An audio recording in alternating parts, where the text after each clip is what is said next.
As tonight I'm pleased to welcome to Sufon Fold, Mr. Scott Felton. Now Scott is based in North Wales area, and amongst lots of other interests he's got, which he may mention to you, he's been a UFO investigator for many years. Now tonight he's going to discuss a subject which many of you will be familiar with, and no doubt he's going to enlarge and tell you a lot that you don't know, and that's the Berwyn Mountain incident. Now that occurred on the night of the 23rd of January 1974, at Llandrillo, Merionethshire, when it's alleged a UFO crashed on the mountainside. So I'm not going to go any further, he'll tell you all about it now. So please put your hands together, Mr. Scott Felton.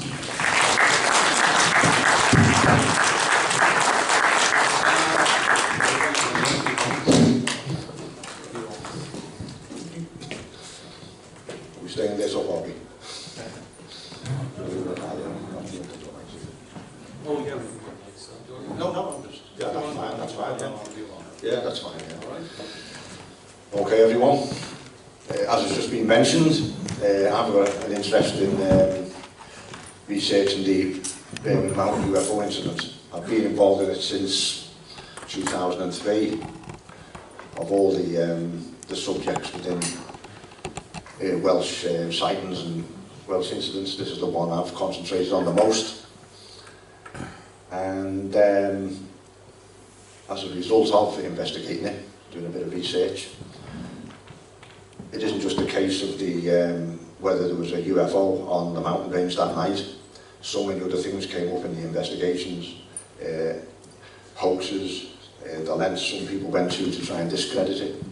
They're all different sorts of branches of the same thing. And although a lot of people have probably heard of the Berwyn Mountain UFO incident, it's a North Walian thing.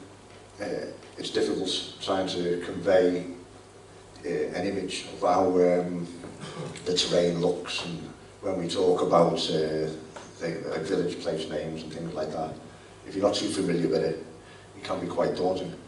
So what I've done basically is put together a load of pictures which I've taken myself over the years, and I put them in an order. I'm going to go through those pictures and give you an introductory perspective on how the whole thing went from when I first started right through to the present day.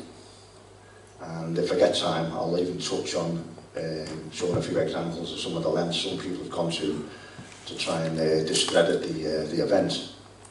It has been described as the biggest case in Wales, and probably the second biggest one in Britain. But despite that, it's actually not well publicised, it's not well known outside Wales, and even within Wales in some cases. So hopefully by the end of this, I'll be able to give it a slightly better picture of the event. So I'll just move on. Yeah, you can click that now if you want.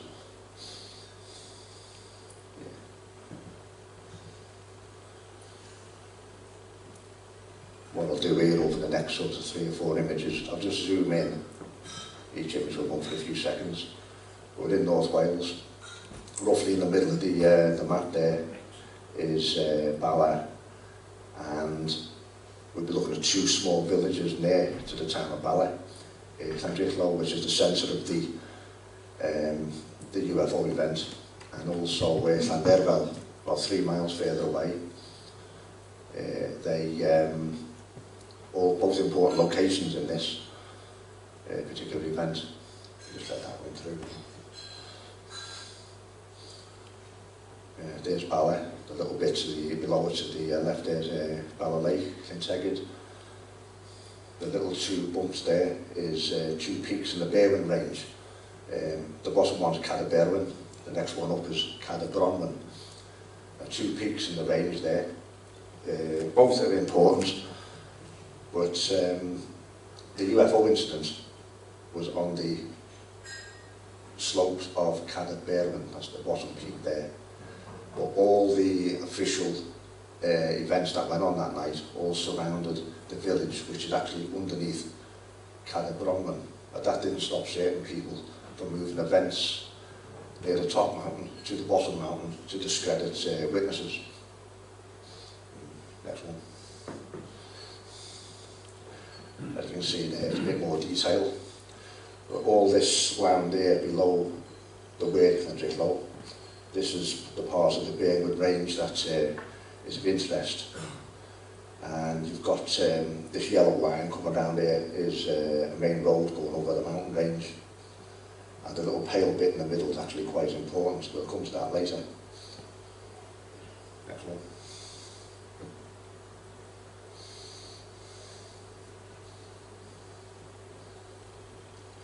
There's a bit more detail. Again, you've got 3 peaks on that now. That's only been zooming in on Google Earth. The second peak up off the bottom is the one I just mentioned, Berwyn. The bottom peak there is a sub-peak of Berwyn called Swansea, and it's actually the same height as the summit of Berwyn. But they are 2 different peaks, and of course you've got Berwyn up there, and that's the nearest peak to the village of Llandrillo.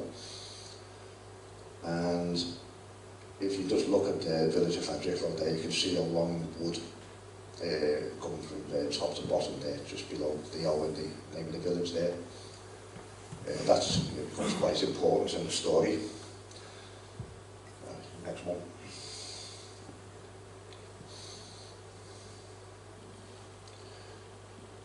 Slightly better. Now all this area, the forestry area, next to where it said the B4391 there, what we come to see is, eventually I'll show you that there was a UFO of some sort on the land there, on the side of the mountain, just to the right of that bottom piece of forestry. The Berwyn UFO incident was for many, many years lauded as a crash. And I've always believed, and come to believe, that the idea of a crash was actually disinformation set about by the state early in the 1990s, when a lot more people started showing an interest in this case. And the primary researcher at the time was a woman called Margaret Fry. Now she's in her 90s now, and not very good health. But I collaborated with her from about 2003, and we went through all her notes, and we gradually worked out that a lot of the information she'd been given was actually anonymous, and just couldn't be proven. It also became quite obvious that you're probably all aware of a guy called Tony Dodd. Well, Tony Dodd received all the same information that Margaret Fry did, and he used to publish his stuff. And in 1995, I think it was, he published a piece in UFO magazine where he put all the information in about the crash, because at that time everyone believed there being a crash on the Berwyns of a UFO, but all the information about that was all gathered from anonymous sources. But he also realised from some witness testimony that a UFO was seen taken off and leaving the Berwyns. And of course, if it was the same object, it didn't crash. So there was no alien bodies recovered, there was no debris recovered. So the thing was, it was either a crash or it wasn't. And when I started looking through Margaret Fry's notes in 2003, it quickly became obvious that all this information saying it was a crash, it just couldn't be proven. And herself, she'd actually collected witness testimony, increasing numbers of witnesses whose testimony suggested there was a UFO on the Berwyn Mountains, just at the bottom there, above where it says digital, just about an inch up there. And it came, it was a controlled landing, it stayed a while, then it took off and went off and did whatever it did. When that appeared in an article in 1995 that Tony Dodd authored, there was a concerted effort then, a surge, if you like, in people trying to start to discredit the incident. And the focus was on maintaining the idea that there was a crash. So no matter how many people came forward and said, well, I saw it land, or I saw something flying through the air, I saw something leaving. No one took any notice of them. This constant push to suggest it was a crash. And of course there was all the peripheral stuff with that. People, again anonymous, allegedly saw people coming off the mountain with boxes with aliens in, some dead, some alive. There was talk of bodies being taken to port and down, all this sort of stuff. And as time went on, the story just seemed more and more unlikely.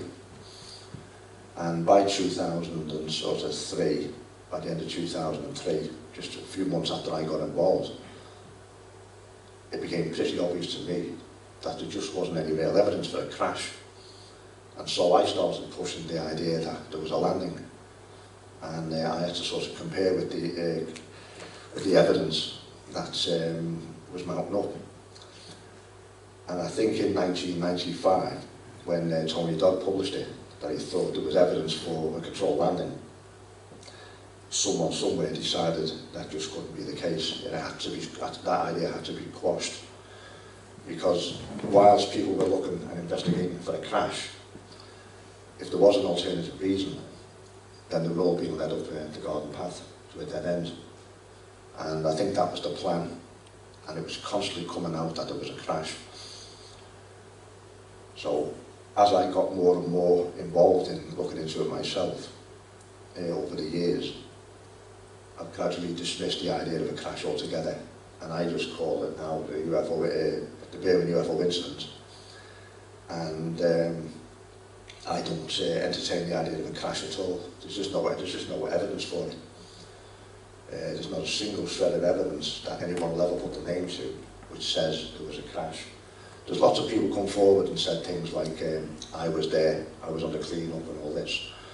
But of course, no one knows who these people are. There's anonymous bits of paper in the post, in the mail, there's phone calls, that sort of stuff. But no one will put the name to it. And as such, the whole idea of a crash just seems to have gone by the by now. But that doesn't alter the fact that there wasn't something on the Berwyns on the 23rd of January 1974. And even if you dispense with the crash scenario, still a huge number of people who were willing to try and squash the idea that there was anything on the Berwyns at all. I'll try not to go down that route tonight, but a guy called Andy Roberts, he made a career out of trying to denigrate this particular case. He concentrated on that case more than any other case in the country. But I was able to sort of take the wind out of his sails at one point, and he doesn't talk about the Berwyn now as such. He certainly doesn't do anything publicly. After I was able to show a lot of the stuff he'd actually published himself was all lies. But anyway, on the 23rd of January, and all this bit's sort of well documented, the 23rd of January, North Wales, middle of winter, 8:38 in the evening, everyone's just minding their own business, and North Wales was struck by a huge air tremor. And one of the peculiar things about air tremors is that you can have two houses side by side, and the people in one house will feel the tremor a lot. The people in the house next door might feel hardly anything. But this was large, even on a North Wales scale. But also, a lot of people in that sort of area, Llandrillo and Berwyn, they all reported hearing an explosion. Some say it was just before the rumbling started. Some say it was during the rumbling. And this air tremor was so strong, it affected over a 60-mile radius, which felt as far away as Liverpool, Manchester, down into mid-Wales.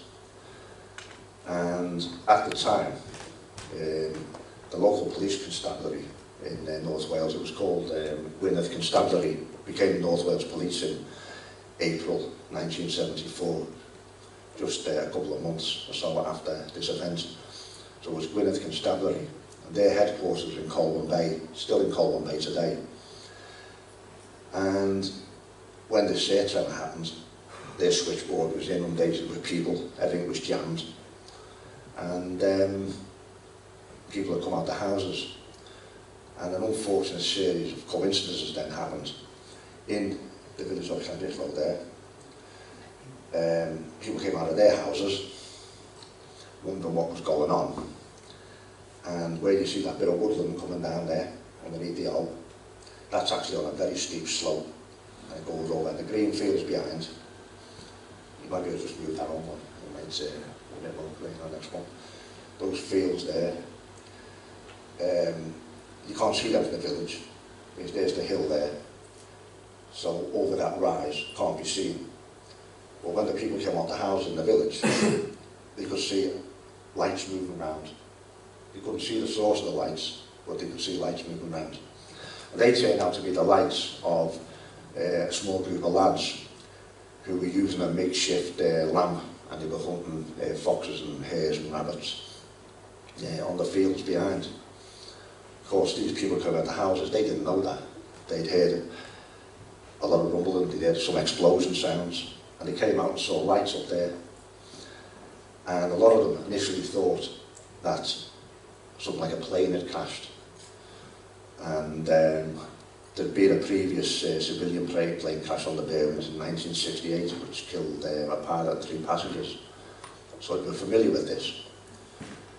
Anyway, a lot of them rang the police, and the calls were patched through to Llandrillo police station. They actually had a village police station there in those days with some local bobbies in. And the police became quite concerned about this light, and they ended up by 9 o'clock, about 20 minutes later, opening a major incident log, because they actually believed so many reports were coming in. And in fact, one of their own policemen actually reported in. His testimony is actually in Welsh, but he said that he believed, when he was talking to his superiors, that a plane had crashed, and that was probably what prompted them to take it more seriously. But as a result of this air tremor and these lamps flashing their lamp about, and it was a crude lamp in those days, it was a car battery and a rucksack headlamp and a little on-off switch, and it's got a burn time of about an hour. But crude as it was, it's quite an effective device for illuminating game at night, which you can either shoot or send your dog after. And as I say, they opened this major incident log, but considering it was a plane crash, or a suspected plane crash on this hill, but they didn't know whether it was or it wasn't, they just suspected it. The police didn't call out the local mountain rescue team, which they normally did when somebody was injured or whatever on the range there. Instead, they contacted, for some bizarre reason, a mountain rescue team at RAF Valley in Anglesey. It took them 3 hours to get there. And even when they got there, it was only a 3-man team. And when they got there, they wanted to conduct a search straight away, and the police said, no, don't worry about it, do it in the morning. Well, that doesn't sound to me like the response to a suspected serious plane crash. Also, in addition to that, the next day they did conduct a search, but it was 12 hours later. And by then, had a civilian plane crash or a military plane crash gone missing, they would have known about it. So it seems to me that on the 24th of January, they were looking for a plane on that part of the mountainside, which didn't even exist. They would have known, well known by then, a plane had crashed. Anyway, going back to the night before, all these people that came out, they wondered what's going on. The switchboards are jammed in Coleman Bay. Hundreds and hundreds of people trying to go to the police. And the local police there actually became exposed because of this business with the lamp and people locally complaining about the idea that a plane might have crashed. The police were forced to conduct a search themselves, and they had to go to a local farm and commandeer a Land Rover to negotiate the road that goes up there. I'll come to that now. I'm going to move on, see what's next.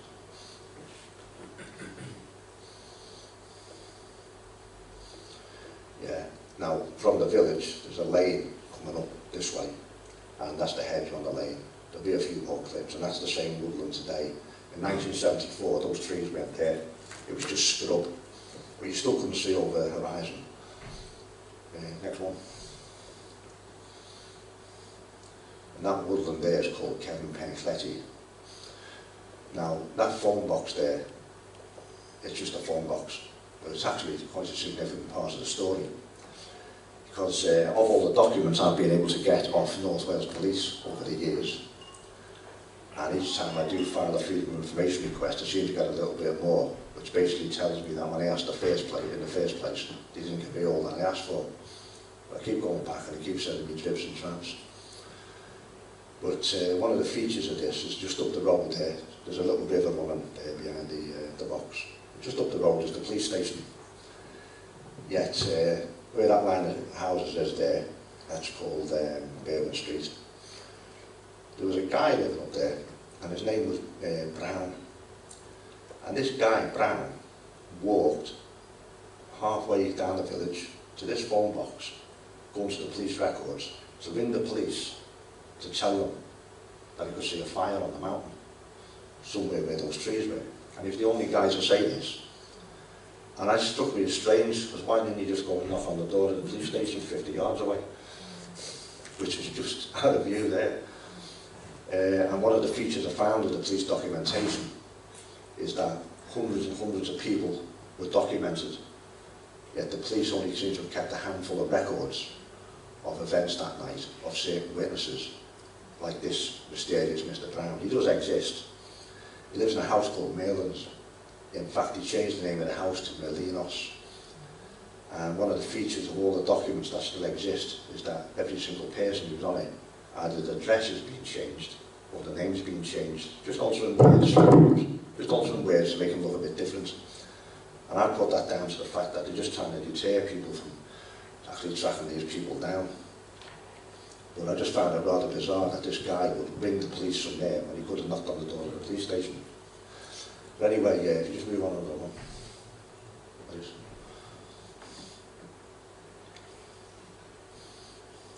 Yeah, that's inside the box. Next one as well, please. And the next one. You can see where the river runs under there.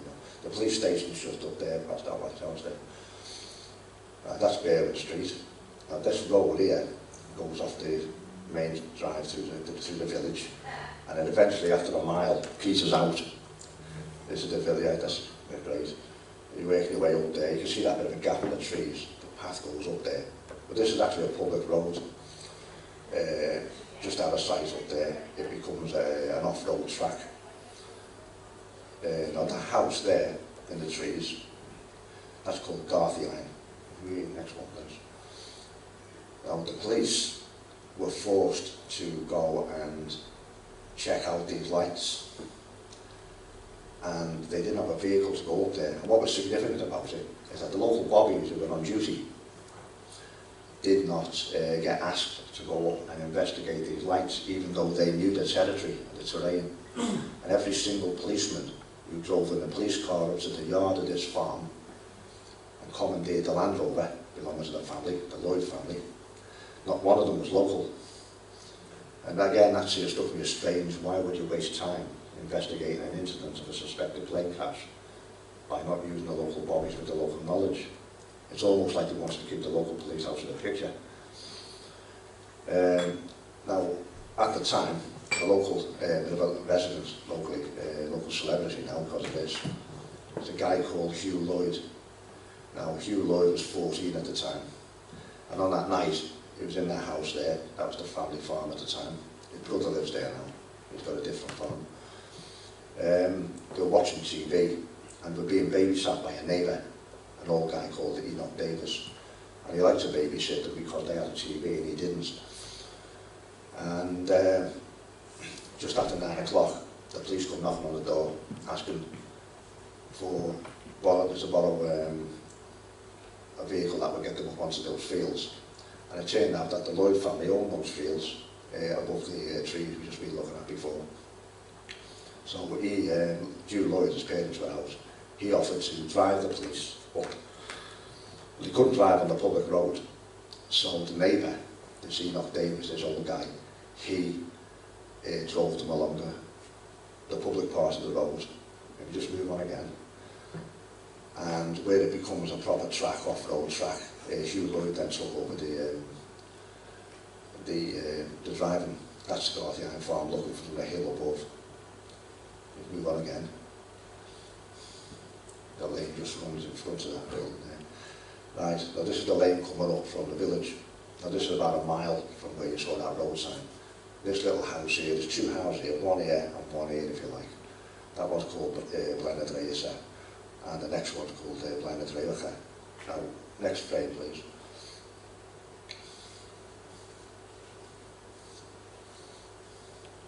Yeah, and yeah, you can just see the lane there, it ends just about there. Next frame please. And the next.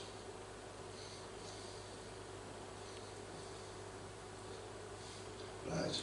Now at that point there, the public road ends, and this is a track, off-road track. And it's exactly the same condition today as it was in 1974. You can't drive an ordinary car on it. It's steep, it's rutted full of potholes. There's a little bit of a lay-by being cut out there now, and that wasn't there in 1974. Anyway, when the police set off to go up this track, to go up onto the mountain to investigate these lights, when they got to here, there was a car blocking the lane. And it actually belonged to these lads who were hunting with their lamp. And because it was 1974, it was a nice little rural community, no crime. The car was unlocked. The police were able to move the car out of the way. And they didn't expect anyone to come up that lane that time of night. So they just parked it there, blocking the lane. The police moved it, and Hugh Lloyd recognised the car. He told the police who it belonged to, but the police took the tax disc out of the car. The idea being, when it's reported, they can get the chance to talk to the driver of the car. And that turned out to be the case the next day. But they then drove up that track. But what the police didn't know at the time is the lads were returning to their car, and they were actually sat in the bushes wondering why the police were moving their car and messing with it. As soon as the police carried on up there in Hugh Lloyd's Land Rover, they jumped in their car and went back down the village and disappeared home. And the time of that was crucial, about 9:20 in the evening.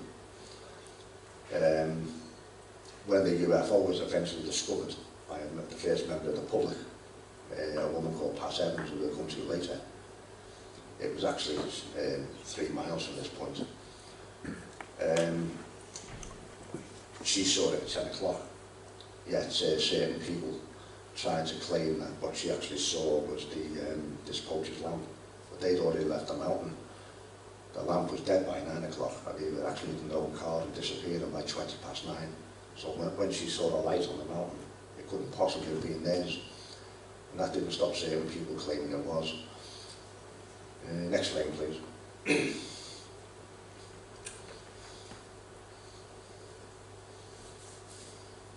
As you can see, the state of that. You can't drive an ordinary car up it. And it's used mostly today by quad bikes. The farmers use quad bikes these days. Next frame, please. Now, that track eventually becomes that sort of track. And where that gate is the entrance to the open hill. There's a fence here on the left. That fence is part of the fields these lads were working on with their lamp.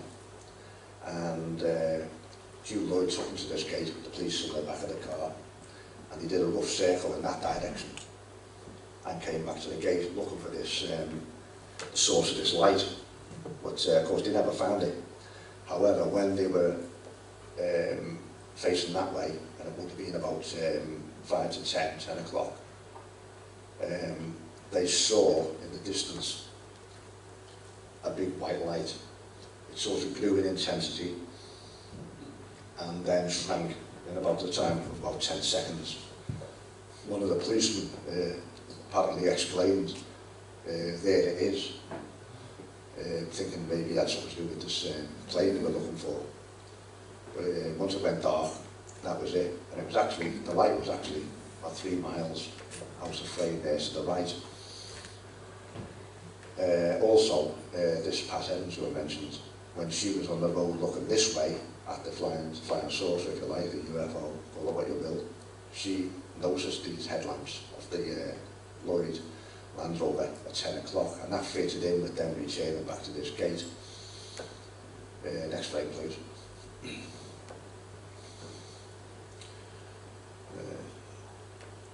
That's the same gate there, just a little bit closer up. Right, at that gate, where that gate starts, all the land there now has been designated as a National Nature Reserve. And there's all sorts of rules and regulations about what you can and can't do. Now then, if you notice at the top of that board, there's a little orange staggered line that's got cloth lines under it.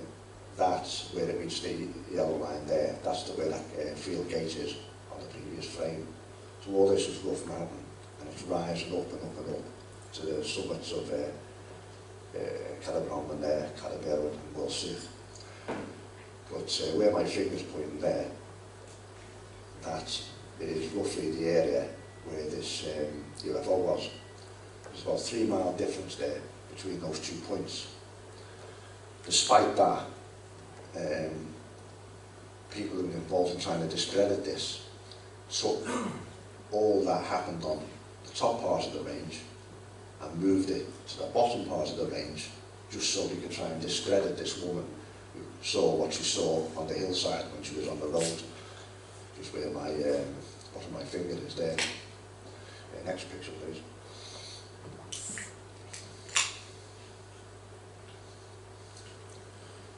You can get an idea of the terrain there, and there is actually a public footpath across there. That's the summit of Berwyn there, and I've actually camped out in that little valley there. But it's all wet underfoot. It's really treacherous ground, more so in the winter. You can see the land here rises up. It undulates all the time. So if you're actually down there, you can't see anything over the brow here. And that was roughly what happened with the police. They were doing a circle here in the Land Rover. They were looking south, but could see nothing. And when this glow appeared from behind one of these hillocks, that's the nearest they got to be able to say there was something odd on the mountains. As I say, by 20 past 10, they were back in the village, having a cup of tea, no doubt. But what was unusual about the police was Hugh Lloyd, this young farmer. He was obviously talking to the police. Now, we knew all the local bobbies, and one of the coppers in the car, he described as having pips on his epaulets, which suggested this policeman had some rank. But when he asked them where they were from, most of them were tight-lipped. But one guy did say he came from Barmouth. Well, they were in Hugh Lloyd's yard at 10 past 9. This air tremor, which brought all the police and everything else in the first place, was 8:38, so it was 30 minutes earlier. And Barmouth to Llandrillo was about 40 miles. So there's no way that policeman was drafted in. And it turned out that there was a load of police officers drafted in from various places already in occupation in Llandrillo police station alongside the existing officers, the local ones. So you might think, well, why are all these policemen there? What was going on? And they were there, and I've come to believe that they were there to interfere with the public. They might not have known the real reason why they were there, but I believe their job was to interfere with the public if other events overtook the situation and the public became aware of things going on the Berwyns. So that I think high-ranking police officers knew there was going to be an operation on the Berwyns that night involving a UFO. They just didn't keep the ordinary officers in the loop, and to try and perhaps put down on local gossip, they made sure that the local bobbies didn't have access to the mountains. They brought in outsiders. The police have always denied this about these officers being there, but they've also denied all requests to name the officers and where they were based. They just basically say, we haven't got the information anymore. Yet they're quite happy to say, well, we don't know where these officers were. No, they weren't from outside the area, they were all local. G. Lloyd testified quite easily and happily that they were local bodies. Next frame, please.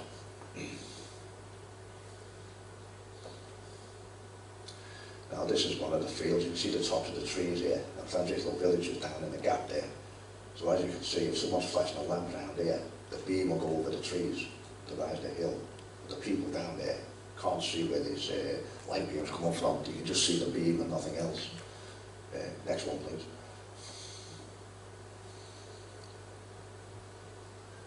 Again, it's a similar scene. This is the sort of terrain these guys were flashing their lamp around looking for rabbits and hares. Right, you can hold that one there. You can see that woodland there, Kevin Henlety. You can see the line coming up below it, which is the lane. It's the trees. That's where these hunters parked their car. And then the police came up and Julio's land over. So the trees, up that little bit of a path there, and then through the gate. And they did a circle in that area there, in the middle, and gradually made their way back. And when they're looking this way, that's where they saw this light. Now, bear in mind, these fields are 3 miles from where this UFO was seen, and 4 miles to where this nurse, Pat Evans, was on the main road looking at this UFO. So there's a 3 to 4 mile difference. As I mentioned earlier, this guy Andy Roberts made a career out of trying to debunk what she saw. In the early days, when the lads actually went to the police station and said our tax disc is missing, they were questioned by the police, and they were using guns, and it wasn't strictly legal. So to dodge any awkward questions and answers to the police, they actually said they were camping out and decided to give up and go home because it was too cold. And then in the early days, Andy Roberts then published that the lads were camping because he'd seen this police report, which I've never actually been able to get hold of. I've only been told about this. So he then moved events there 3 miles away to the neighbouring mountain, Berwyn, and said the light this woman was looking at was their tent illuminated from the inside. And then when he found out sometime later that he'd lied to the police, he then changed the story again and said it was actually these hunters with their hunting lamp, but he was in total ignorance of how you go hunting with one of these lamps. It's a mobile thing. You go move around into the wind, you flash it around, you spot lamp your prey. Yet we know for a fact that this object was on the mountainside and it didn't move for almost 100 minutes. So it was hardly someone with a lamp. And Pat Evans, the nurse who first saw it, she also saw a collection of little lights, what looked like torch lights. She described them as fairy lights. They were all approaching this object, but they were on a mountain 3 miles this way. But Andy Roberts and some others are trying to discredit that light by taking events there and moving them to there, but nothing went on that mountain. There was no police searches, nothing. It's actually quite inaccessible. Next one, please. So the top and bottom of it is all the action that people saw was in the north here, if you like. The UFO was in the south, and events in the north were moved to the south to discredit this light that was seen on the mountain. Again, you can see Hugh Lloyd's house there, the lane coming up. The hunters parked the car there, they come up that lane. The police searched the field. That's where the lamp was when the people in Llandrillo saw it. And so they did the circle back, and it took them about an hour, and they found nothing. Next one, please.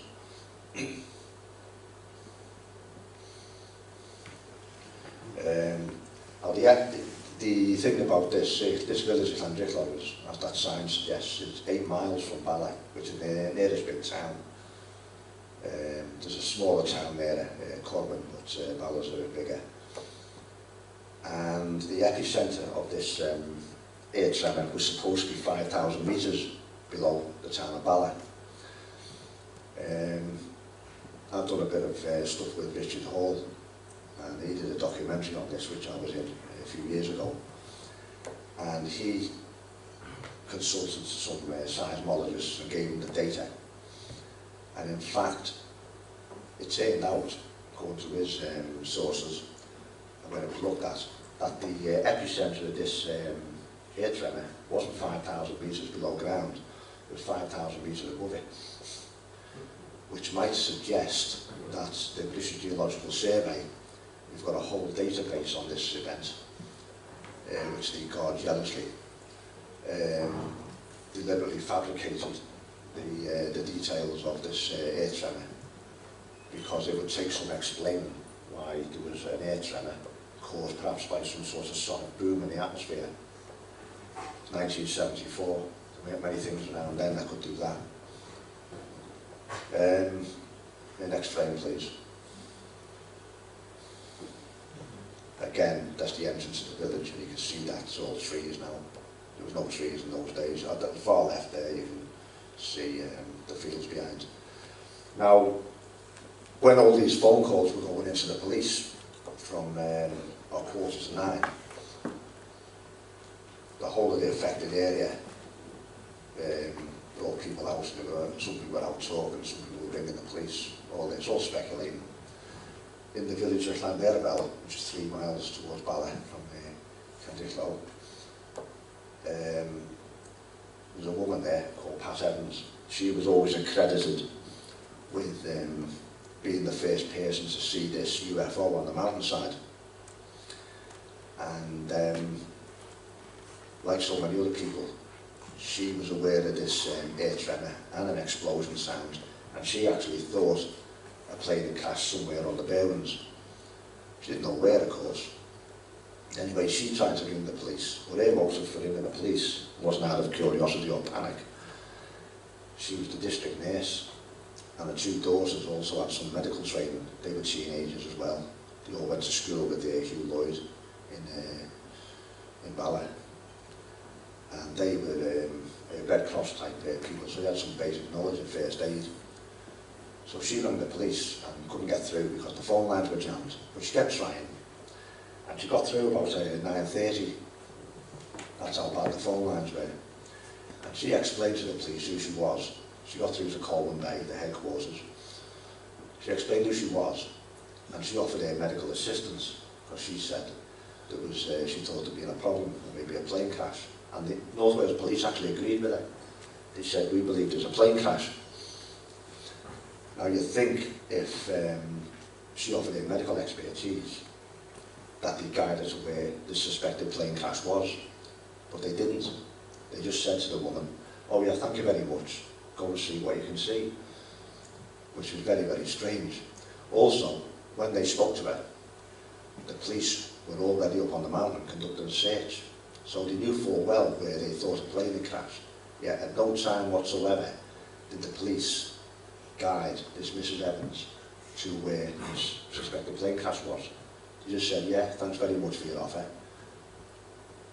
Go and do what you can, and didn't tell her where to go.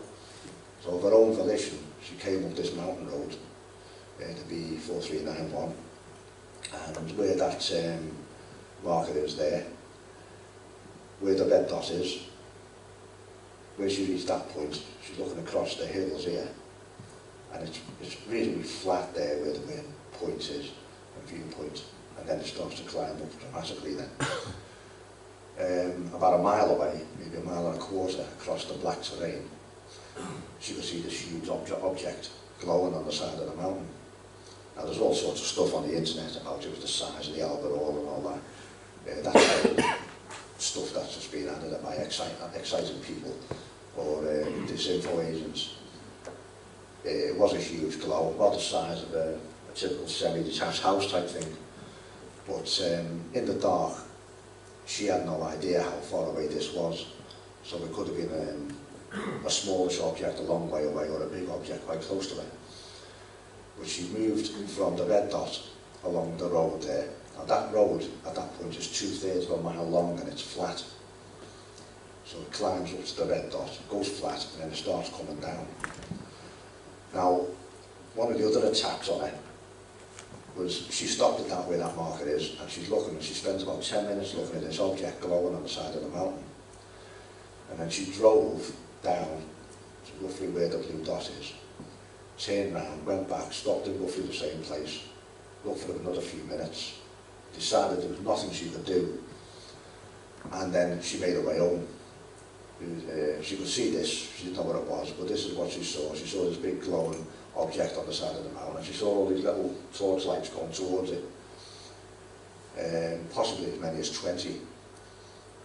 And I've come to believe that those torch lights were actually the torches were being held by a military unit approaching this object. We'll come to that later. Anyway, in one of the attempts to discredit this Pat Evans, Andy Roberts claimed that she had no points of reference, therefore she couldn't say where this object was on the mountain.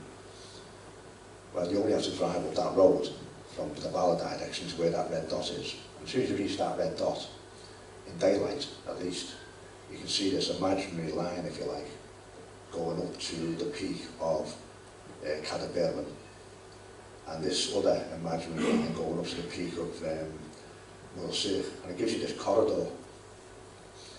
And there are points of reference because they came into view with the red dot and they left into view with the blue dot, giving it this corridor. So somewhere in that corridor sat this light.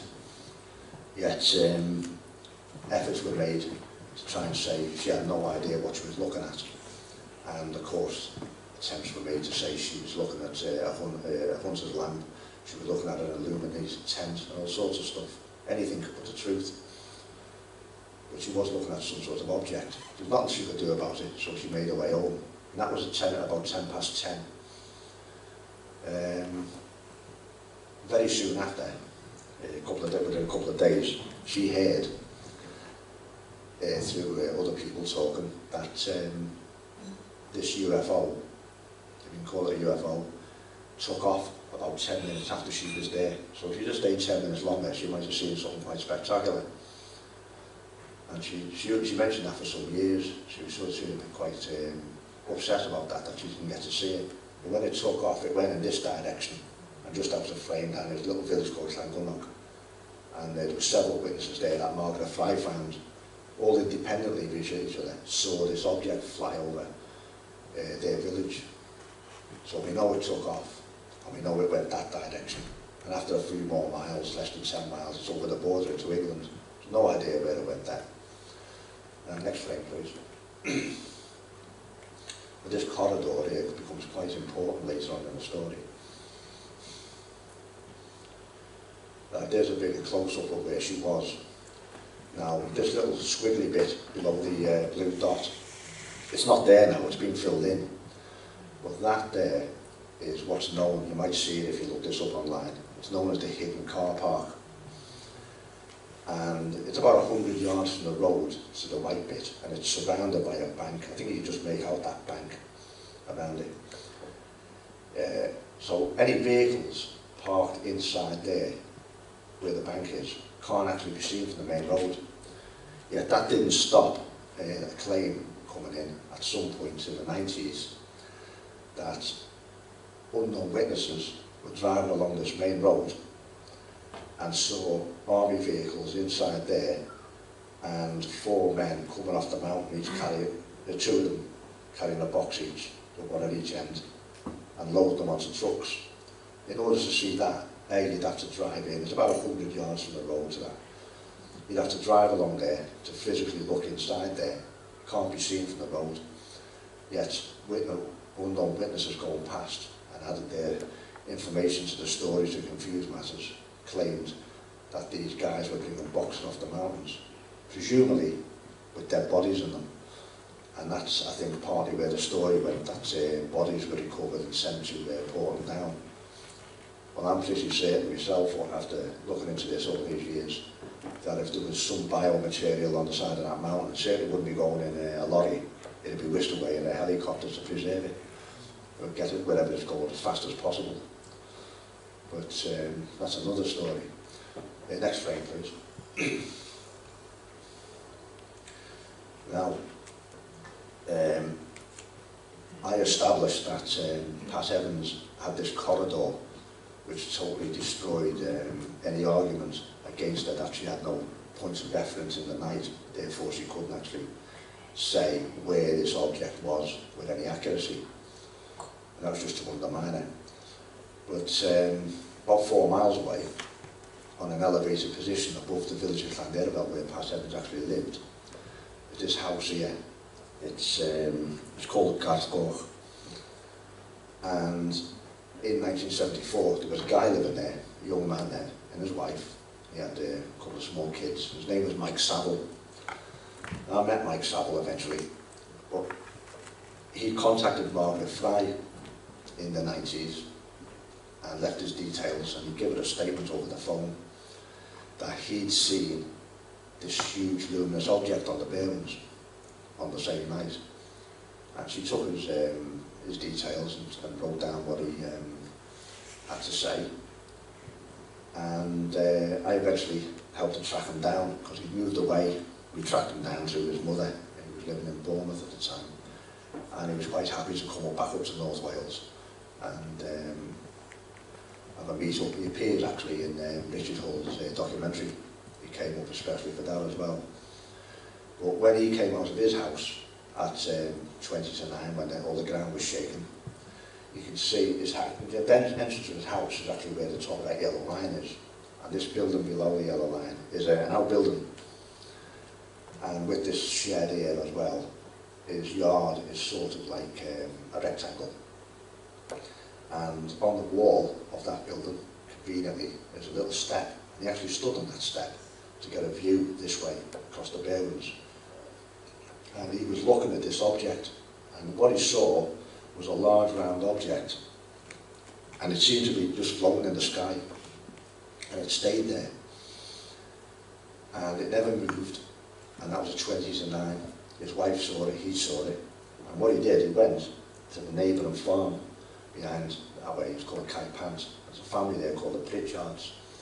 The parents are now dead, but they came to the yard and they brought one of their kids with them, and they all stood there looking at this object.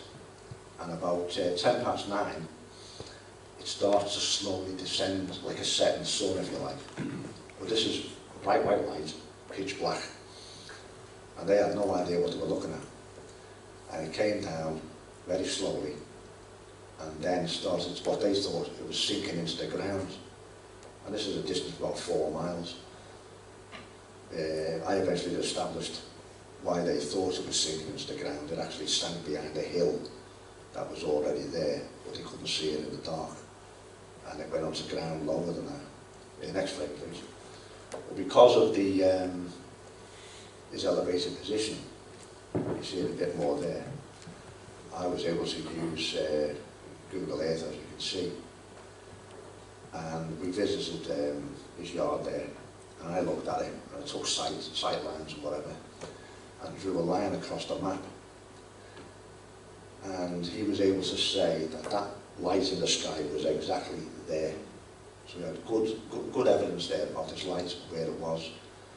So you draw a line across the map, and you've got the two parameters of the corridor, which Pat Evans had, and it bisects. You want to do the next picture, please? Try and get to that. And next one as well, please.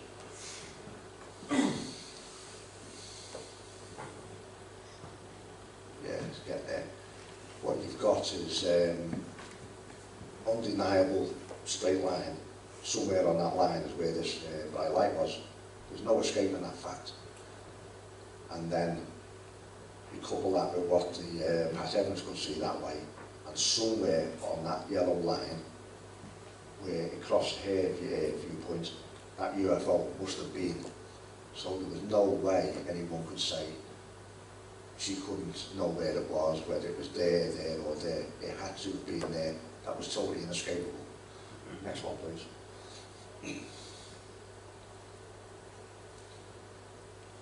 Right. Now that yellow line there is roughly the parameters of a hill called Kevin Koch. And I think it's about 440 metres on this end, and it's about 370 metres above sea level on the other. This sightline went right through that hill. So when he saw this light apparently sinking into the ground, what was happening? It was actually coming down behind this hill. And it was landing on the side of the mountain. It was actually lower than the summit of that hill, the summit ridge of that hill. Next one, please. And this is the sort of detail I had to sort of go into to try and establish where it was. Now there it is. You've got Garthgoth at the top of the red line, Kevin Cork Hill there. One back. More.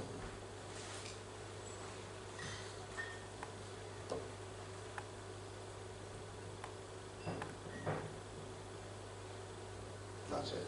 Okay. Yeah. So I was able to establish that what she was looking at was in that corridor. And that red line, somewhere on that red line was this UFO. Now because we knew the height of the ridge, Kevin Cork, and the UFO disappeared, it couldn't have been higher, too much higher than the ridge. Otherwise it would have been in view all the time. So it had to have been on the lower part of that red line rather than the upper part. And that's just basically because all the contours of the land, the elevation above sea level, said so. The next one, please.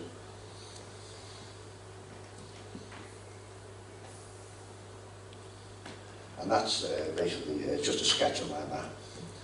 You've got roughly the yard there and the line of sight.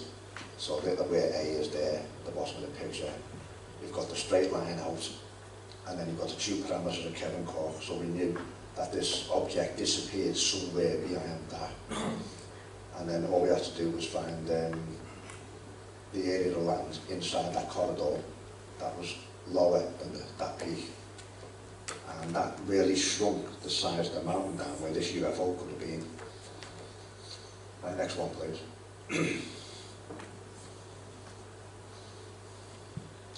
Again, you get an idea there. There's actually a blind spot. So you've got Garthgoth at 832 feet above sea level. You've got the summit of Kevin Cork, 1,454 feet. Pat Evans was just 100 feet higher on the main road. So when they're looking up at that ridge, up onto the mountain, they've got all this area there. They couldn't see the UFO, so the UFO actually came down to ground level in that blind area, and that's why they saw this object disappearing as they thought into the ground. Next one, please. You can see there it's roughly 9,000 metres to where Pat Evans was. Again, that's just a bit close up. Where the red line is there, you can see the terrain. It goes really steep and rough, and it evens out there where the UFO is. And you can't say how these things land, or if they hover above the ground or whatever, but if you're just being a bit human about it, it was looking for a relatively flat area, and that coincidentally fitted the spot anyway. But I'm 99.99% certain that in that area there is where this object came down, and it's about 1.25 miles from where she was, looking at it on the road. Next one, please.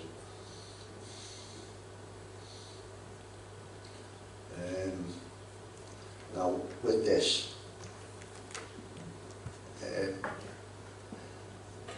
I received a call off Hugh Lloyd one night, and it was just after, there was Channel 5, I think it was, did a programme, Britain's closest UFO encounters, and on one of them they covered the Berwyn, and they paid me £200, and I was with them on 2 separate days, showing them what I knew about the Berwyn UFO incident.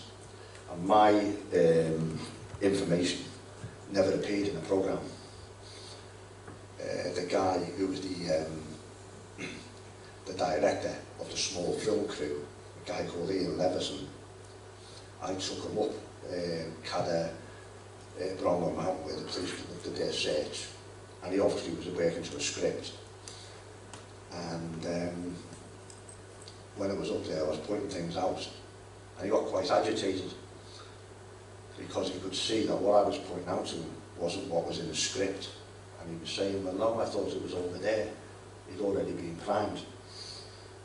And no, I'm like, no, this is where the hunters were, this is where Hugh Lloyd's house is, this is where they went. Took him up onto the hills, like. And he got quite agitated about that. Anyway, on the day that programme aired, left a voicemail on my phone, and he said, the good news is, it's being aired today. The bad news is, you're not in it. They took every single bit of what I said out of the programme. And he said that the commissioning editor of Channel 5 was the guy who pulled it. He said it was unsuitable for the programme. Of course, when the programme was aired, it was basically the David Clark and Andrew Roberts show. They were all in it. And I said that I would never ever appear in any programme where a certain number of people who I named were in the same programme. And they assured me that, I named Andy Roberts and David Clark specifically, and they assured me that they were not to do with the programme. This was all about me, my research on the Berwyns, and then he took everything out, and when it was aired, it was all the official version as portrayed by Andy Roberts and some of the police officers. It was likely to be a coincidence as well, but the local village sergeant in the area, he rose to be assistant chief constable. He was just a village bobby. In just a few short years, he rose to be the assistant chief constable of North Wales Police, and he appeared in the programme as well. And he was basically saying it was a non-event, so he was just a yes man. However, when about the time this programme was going to be aired, Hugh Lloyd, who also appeared in the programme, and they defaulted on his payment, by the way. The company didn't pay him. He ran them around for 2 days in his own vehicle, using his own petrol, and so they defaulted on him. He contacted me, and he said that he'd received some information from a woman who he knows, who didn't want to be named, but she was local, who said at about 9:30 that night, there was a knock on the door in her farm, and she opened the door, there was a soldier there, and he wanted to use their telephone. And he was quite open about it. There were several other soldiers in the yard, and this guy said he could have used the phone. He asked could he use the phone because all the radios were dead. Now when he told me this, I don't normally act on anonymous information. It's one reason why I think I've been able to make progress, because I haven't been bogged down with it. But this was actually good information. And I knew where the UFO was roughly. And if their radios weren't working, they had to be quite close to it. So I was able to whittle down to just 2 or 3 properties where these soldiers must have knocked on the door. And I know the identity of the woman concerned now, but she doesn't want to talk. But she did actually tell Hugh Lloyd that night to pass the information on to me that there were soldiers in her yard. So there were soldiers. Now, you just want to move on again, please. Rewind. Another one. Go back. Yeah, forward. Forward.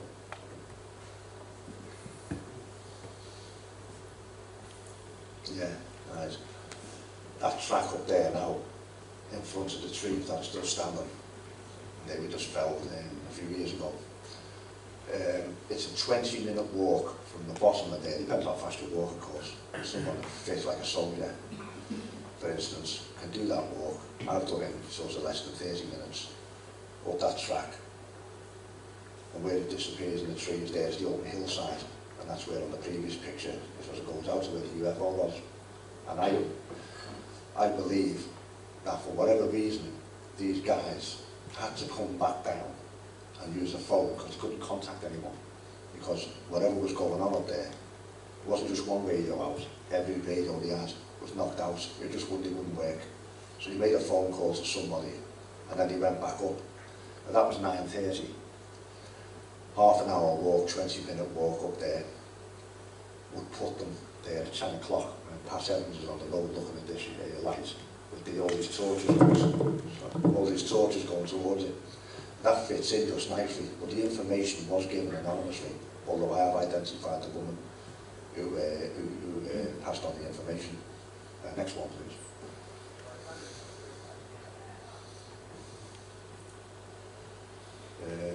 Yeah, now, essentially that's the top and bottom of the case. The events that went on there, police searches, all this. One of the things Andy Roberts said was this light, which he then said was a hunter's lamp.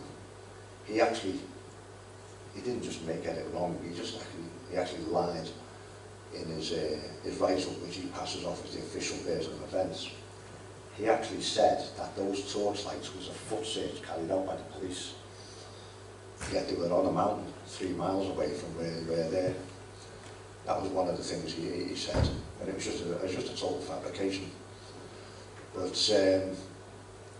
I can't prove that there was a UFO on the mountain. Just like a lot of cases, you just can't prove they're there.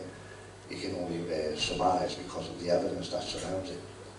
But without a doubt, there was an object on that hillside that night. It seemed to arrive about 9:15 when it was discovered. It may have already been there. It was only discovered because of this air tremor, which it may very well have caused itself. I'm inclined to believe, no proof of it whatsoever, but I'm inclined to believe that its arrival somehow caused some sort of sonic boom, and that is what caused the ground to tremor, and that's what caused the likes of Richard Hall and his associates to work out that this epicentre wasn't under the ground at all. It was up in the air. But while in the course of me moving about the Berwyns, my attention's been drawn to this little woodland there, just a little block of woodland there.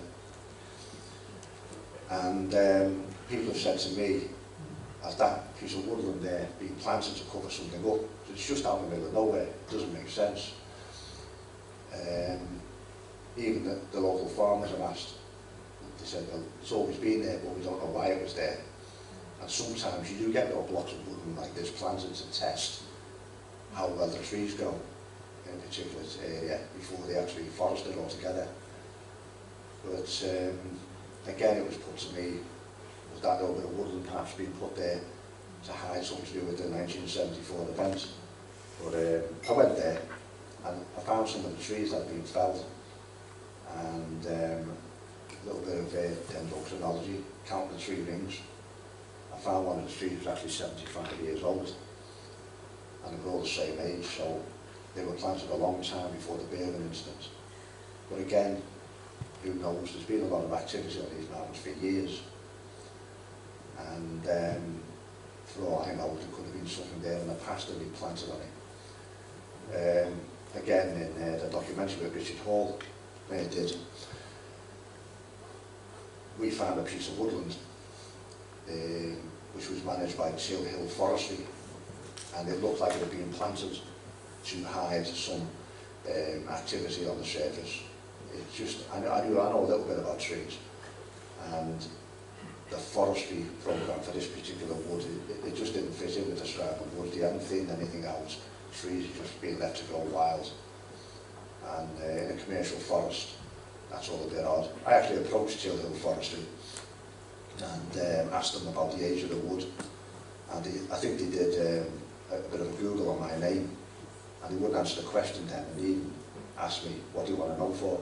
And I'm like, well, it's not your business, just answer the question. But that didn't work out, but they got very, very evasive, and said they wouldn't answer the question. And the other thing is, you see this scrape here on the hillside. You want to zoom in on the next frame on that one, please? I came across this on Google Earth. I've been to this place. Oh, sorry, go back one. Sorry. Go back? Yeah, just go back one,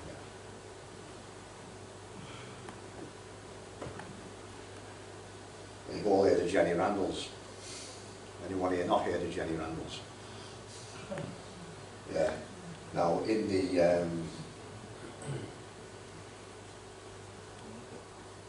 probably find itself.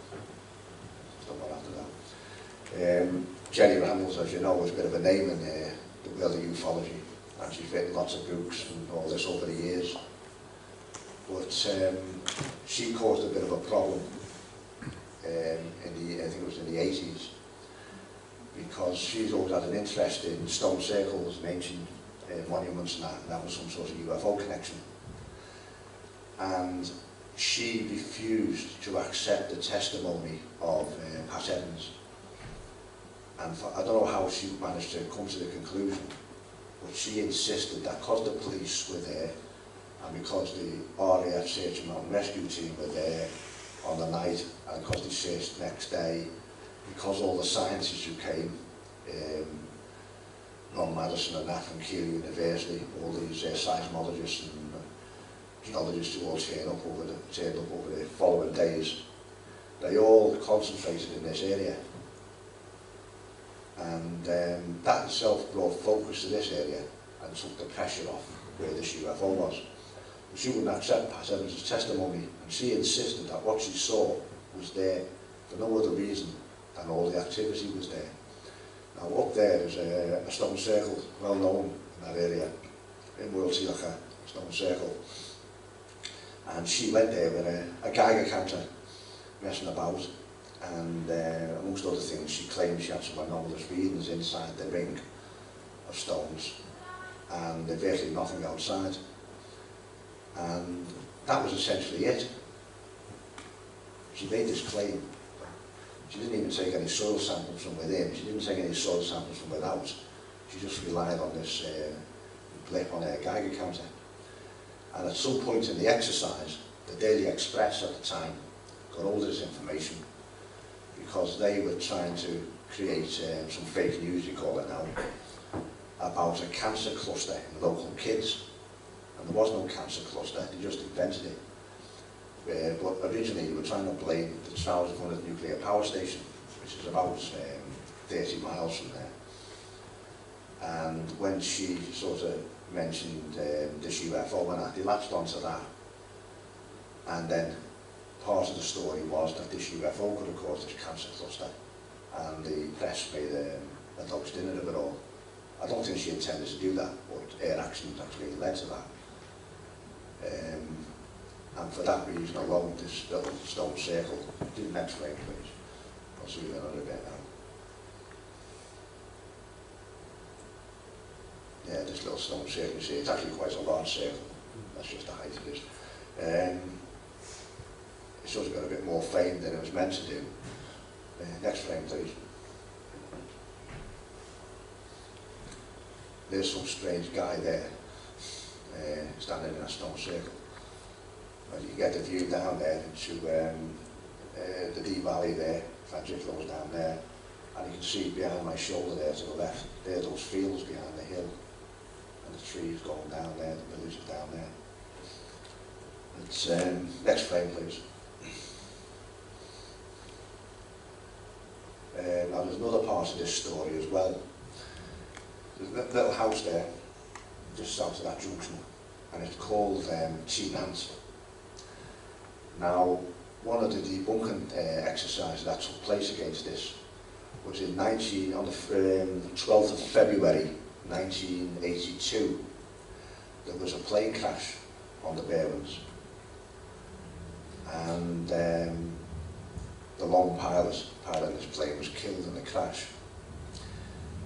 Now, this little house here is quite significant, because in the debunking exercises that were carried out, again, one of the claims made by Mr. Roberts was that the people in the town there, in the village, sorry, confused a real crash in 1982 with vague memories of soldiers and things like that in 1974, and got them mixed up. So in fact there was no soldiers in 1974. The claim was they confused them with soldiers, RAF personnel that were present at this a few years later. And this idea was really, really pushed. But essentially said that the locals were stupid. They weren't capable of remembering what was going on. Now, I filed some freedom of information requests revolving around this house called the Seismic, because there was a clean-up operation of this plane on the hillside. As I say, a lone pilot died. And the plane was a Hawker, Harrier trainer jet. And for want of a better description, it was a shed on wheels. And it was just a basic plane, no flight recorder, no black box, nothing. And it was a type of plane that they used for training trainee pilots. And this particular plane had taken off on a sort of 45-minute sortie from RAF Whistling, and it never turned back up. It was reported overdue, and it was found the next day. The guy had failed to dodge some rough weather and just flew straight into the mountain. In the official version of events, as portrayed by Andy Roberts, this was a Harrier jump jet full of top secret equipment. He actually published this, it's there freely available online, it's still there. And because of this top secret equipment and the complexity of the plane, that justified all this RAF personnel and the clean-up operation. And then he used that to say the locals were mixed up between 1974 and 1982. I've had some freedom of information requests, and I actually got the Ministry of Defence to admit that the soldiers, the RAF personnel who were guarding the crash site, they did it in rotation on a shift. They rented an outbuilding off that farm, and they admitted that. It was not a secret, but they didn't have any details about how much money they paid. But they did say they paid £400 in total compensation to 3 farmers for keeping them off their land while they recovered the plane and for damage to the land. And that's no secret. But that is also possibly where some of the rumours started, that farmers were excluded from their own land. That's common online. But that was 1982. When I walked past there one day, I left a note, because there was no one in occupation. I left a note at the door asking for someone to contact me. And I got a phone call, a very nice man, from the West Midlands they were, a couple. And the people who were there in 1974, they died. But these were relatives, and they'd inherited the house. And I got invited there.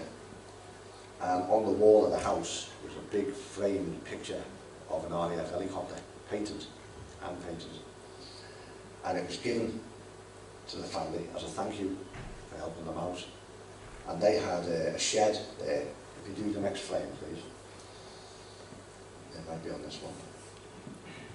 That's the house, Tina, it's a bit of a close-up. Next frame.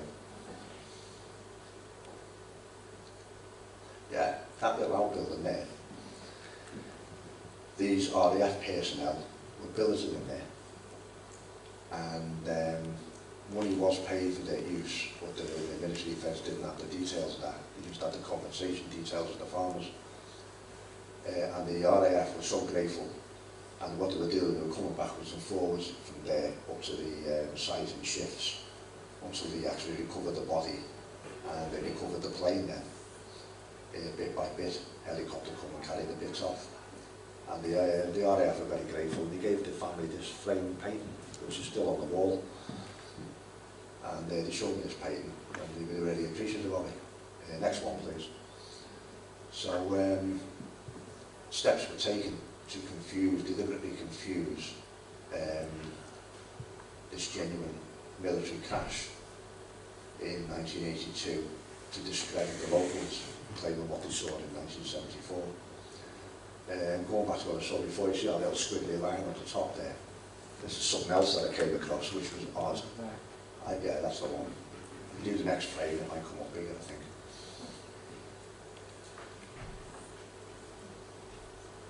The peculiar thing about this, right, I've been to this, it doesn't look like that now. That Google image is actually a few years old, and they update them, but it's currently still there. You can see where that little hook is at the top, you can see a little bit of a track going out, and that's just big enough for the tractor. It goes to a stream, but there's a derelict bridge on it, and although it goes to the stream, you can't actually get a tractor in, you go over this little bridge, and there's another one going up the bottom here. Now, when that was done there, all the soil, I don't know why this is, but all the soil there was scraped away and taken away down to the bare rock, and that's what you can see there, the bare rock. And also, if you look slightly to the left of that line, you can see the green strip. It's in a pretty regular straight line going down. I thought this was odd, and I went to have a look at it. A bit of a trek to it, but I got there in the end. And I had trouble finding it at first, even though it's there, because since then, the soil's been replaced to cover it up. But the soil isn't the soil that was originally extracted. And I know that because all the surrounding land there, it's all bracken and gorse and some heather. But where that white strip is now, and the green strip, which suggests this has been done previously as well, you can see the very regular line up there going up. The reason I know that the soil's been imported is because it's full of thistles. Nowhere else on that hillside are any thistles to grow in this straight line. So the soil that's been brought in has been contaminated with thistle seeds, and they've all germinated and grown in that strip. And when you're there, you just see it, that straight line, all thistles, not a thistle either side. So for some reason, the soil's been removed from there and then being replaced gradually, but the soil's come from somewhere else. So the flora growing there is not the flora native to that particular area of the land. And if you look at the dimensions of this, if you just do it in the next frame, please. Give you some sense of scale.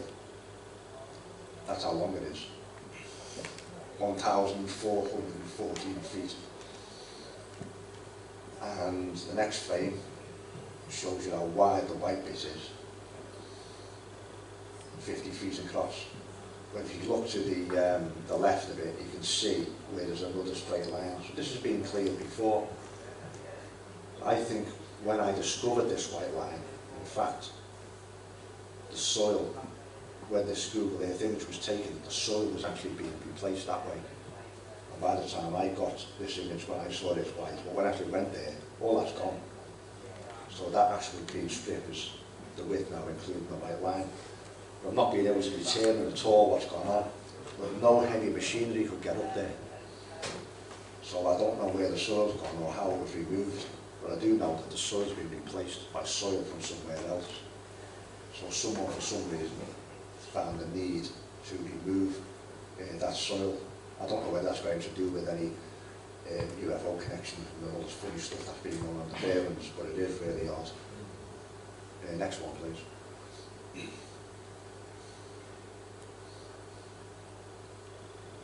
Now, I'll just sort of finish on this for the time being. One of my other interests is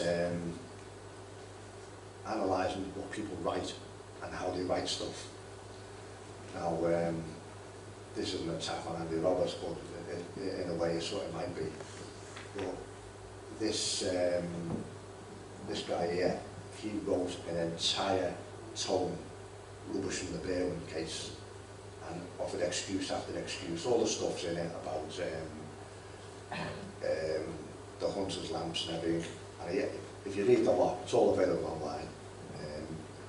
If you read the lot, you can see how he's moved everything from one mountain to the other.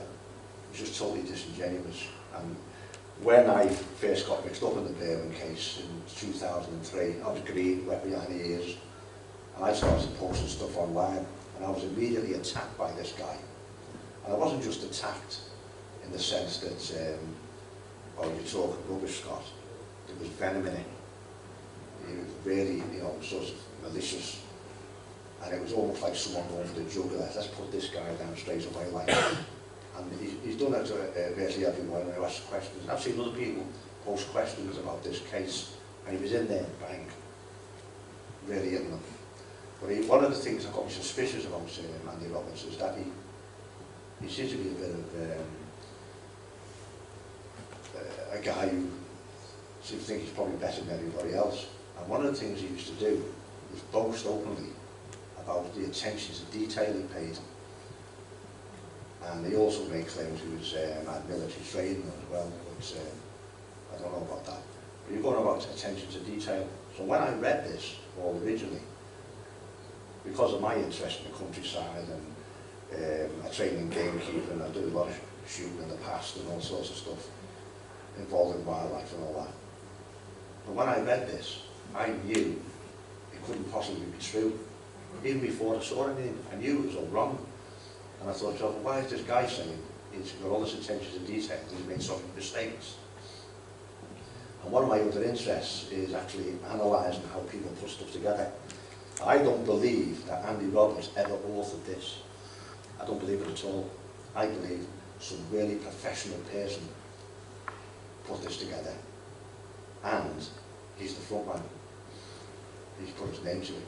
And one of the things I noticed is, except for Llandrillo, which is familiar to everyone involved in this case, all the villages, for instance, Llandrillo there, they're all spelt wrong. And to me, that's a big no-no. So all the village names you ever mentioned in that, they're all spelled wrong. I thought, well, there's a funny attention to detail. But the bit about this is, if you look at what's actually written, you can read that and think, oh yeah, you just read it. But when you look at it and analyse how he's put this together, you can see that there's subliminal suggestion in it and all sorts. And he mentions this author, Gavin Gibbons, and that's another story altogether, that. But if it just doesn't go through that, the Berwyn Mountain Range runs south to west to north-east across central north-west Shropshire, Stoney National Park. That bit's true. And straight away he's in there. They have a long history of human habitation. Prehistoric man lived and worshipped on the mountains. But that's true. But the use of that sort of terminology there tells me that already he's planting the seed that you've got primitive people worshipping spirits and all this sort of stuff, and the primitive, and then leaving behind a dramatic ritual landscape. Ritual again suggesting that these people are primitive, and in some way I believe suggesting that the people who are there today are still primitive in some respects, and therefore you can't trust what they say. I mean, I've known Andy Roberts to literally say, in 1974, the first language in Llandrillo was Welsh. The vast majority of the people that are speaking, and some of them could barely speak English. And I've actually known them to say that the people in testimony can't be relied upon because they can't speak English properly. I find that quite staggering. But yeah, you've got this, UFOs are not usually either. Local folklore tells us that these peaks have been haunted by a multitude of aerial phenomena. And that's basically telling me that UFOs shouldn't be taken seriously. Using words like haunted and stuff like that. The spectral hounds of hell. Well, I think he's got a lot of this from David Clarke because he's an expert in folklore and all these sorts of mysteries. The spectral hounds of hell actually were a pack of hounds that ran with a guy called Llandrillo, who was the lord of the Celtic underworld. And he'd go riding on a flying horse during the night and all the hounds would follow him, and that's what these hounds of hell were. South of Llandrillo, which is spelled wrong twice. The village was once plagued by flying dragons, a common historical name for UFOs. So straight away, that tells me that anyone who sees them as a UFO isn't really seeing any significance anyway. He's denigrating them. And then, of course, at the end of it, UFOs include phantom bombers, ghosts and lake monsters. He even brings in, every big lake in Wales has got its own little Loch Ness monster type thing. Llyn Tegid, the lake of Bala Lake, that's supposed to have one called Tegid. And he brings all that in. And what he's doing there, in the first two paragraphs, he's setting the pace that it's all supernatural. And it's sowing the seed that these UFOs aren't real. And of course, the bottom one, the last line, the region is also believed that most modern of mysteries, the alien big cat. Of course, I follow the stories about alien big cats. But they're only alien in the sense that they're not natives of Britain. The term's used common in conservation. Any foreign animal that's established itself in Britain or is found, and it goes to other countries as well. It's not native, it's regarded as being an alien. I've used that term. What he's done here, he's actually took the word alien because they're talking about UFOs. And it's been twisted. Do the next one, please. I don't believe that Andy Robb ever authored this. Someone far more intelligent done it. And also I think that's why there's spelling mistakes in it, with the Welsh names. Because Andy Roberts would have been familiar with them. I don't believe he would have made that mistake. There's another thing here. Kicking me neck here. Popular as a tourist destination in summer, the Berwyn Mountains can be highly dangerous and mountain rescue teams are frequently called out to search for lost and injured. That's true. However, it's the civilian mountain rescue teams that come out and look for everyone. But on the night of the Berwyn incident, the civilian mountain rescue team was deliberately excluded. Bear in mind that they thought a plane had crashed. They waited 3 hours for a 3-man team to turn up from Maria Valley at Anglesey. And then the police said, I'll leave it till the morning. It's all a bit odd to me. Yeah, military and civilian planes have crashed. Elsewhere in this write-up, he actually fabricates a plane crash in 1972. No, never ever a plane crash in 1972 on the Berwyns. And in fact, in North Wales, I got an FOI from the Ministry of Defence, said there was only 4 aircraft crashes that year. None of them were in the Berwyns. One was a plane crash off the coast of West Wales. One was 2 helicopters bumped into each other. And another one ditched in the sea off Holyhead. And I got that cross-reference with the Civil Aviation Authority as well, even though it's civil. I got information off them which verified what the military said. Yeah, they mentioned a crash in 1972. So we inflated the number of events. In the last sort of 40 years, 45 years, only 2 plane crashes have occurred on the Berwyns. One in 1968, which killed 4 people, and the plane train in 1982, which he turned into a full-scale Harrier junket full of top-secret equipment. And it was just a trainer plane with a student pilot in it. Yeah, so it's got in winter the area is especially remote. Well, I don't think it's any more remote in summer either. Often snow covered and dark for over 12 hours a day. Well, I would think in the northern hemisphere in winter it's probably dark for over 12 hours a day almost anywhere. But it's just trying to set this scene where you can't really take what's going on seriously. He mentions there, of course, aliens being whisked off to a secret military installation in the south of England, all that. But there's the one more, does that? There's the one more clip. I think so. This is to me is an example of the lengths that people have gone through to try and discredit, and this is just a selection from the first page of what's been written. Oh yeah, it's the same one, yeah. What comes after that? Is there one more? That might be the end of it actually.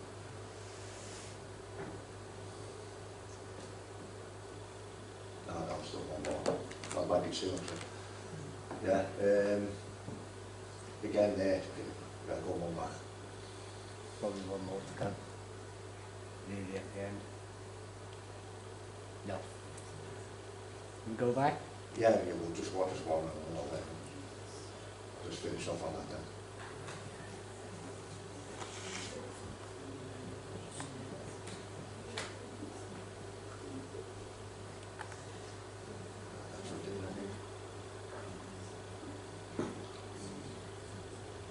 Now this one here,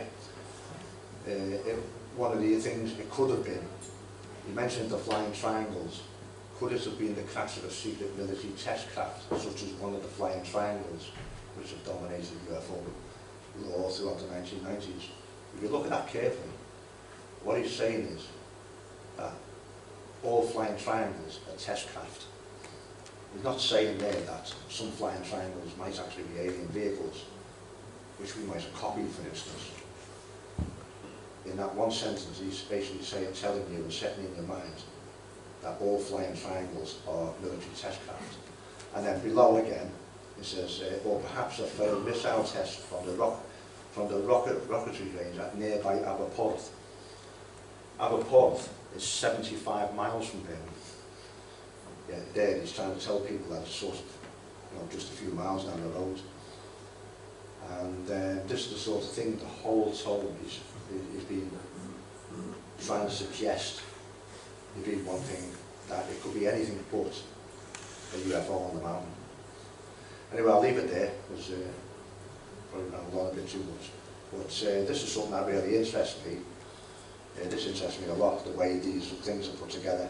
But I believe someone extremely professional put this together.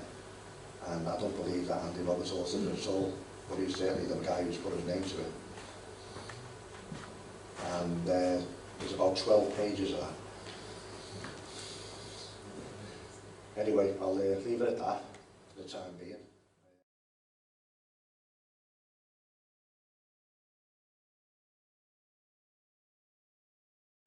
Well, there's Q&A. Someone asked a question. I'll shout it out as well so that we can hear it. Right, I will. Pat Evans, am I Yeah. right in saying that she went back on her claims and that she refuses to talk about it since? Yeah. It was well known what Pat Evans saw. And what I didn't mention earlier was that when she left the mountain road to head back home, she apparently met with an army vehicle. I think it was a lorry coming up the road. So heading up the mountain as she was coming down. And this is on the internet as well. But on the internet it's all saying stuff like she was forcibly detained by soldiers and guns were stuck in her face and she was told to leave the mountain and all this. It was all rubbish. She met a military vehicle coming up. They did stop and exchange nicety for a few seconds, all very civil. They carried on up and she thought they were going up to have something to do with this light. So she was probably right to. And she just went home and that was that. But in the 90s it was well known. She told loads of people the same thing. In the car was her two daughters. They talked about it in school, told all the mates. And so it couldn't really be retracted. And in the early 90s, I think it was 1994, Margaret Fry actually went to a house in Llandrillo. And there was a guy called Dave Stewart and a woman called Rachel Davis. They used to ferry her around. And they were there as well. And Pat Evans pulled out some notes she'd made of the night. And she showed us them, and it quite clearly said that they'd met this military vehicle. And that's how it came out, that there was no animosity, it was all nice and civil, and that was that. In 1997, she changed her story. In fact, it's possible she'd actually started changing her story before, but certainly in 1997, she stopped communicating with the media. She wouldn't give any more interviews, she wouldn't talk to anyone. And she just refuted this idea that she'd met any soldiers. And the story changed then to she didn't see a living soul on the mountains. It was quite staggering really that she would go that far. But unofficially, I mean, I got told by one of her own relatives that she took a bunk and she changed the story. specifically, it seems, about this soldier business. There was no attempt to change the story about what she'd seen, but that's probably a lot easier to attack. But the bit about the soldiers, she just denies it now. But she told so many people, and she had what might be termed documentary evidence, which she showed to Margaret Fry and other people. And she just won't talk about it now. I got told you got enough money out of it for new cars and a holiday home in Tenerife, but no idea how much that might be. But she did change the story in 1997, and at that point stopped communicating with everyone about it. Scott, can I ask you a question? You may. I'm sure you know the standard scientific view of all of this.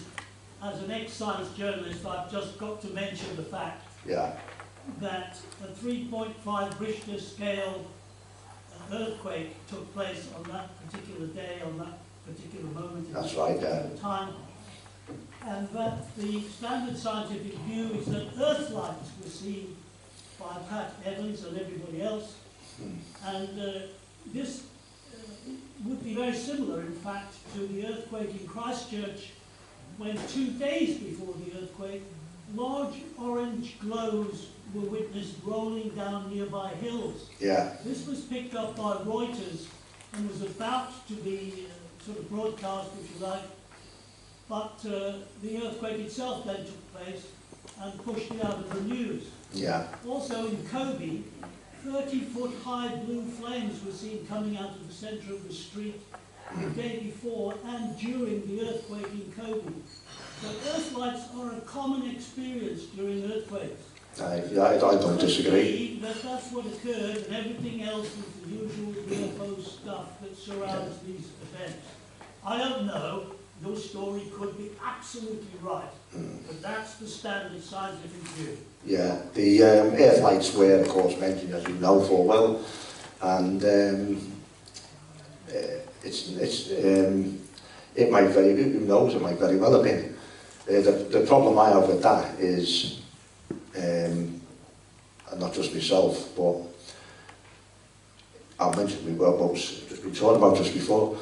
I was often asked the question, how did the military know if a UFO was coming down? And assuming they were, how did the military know?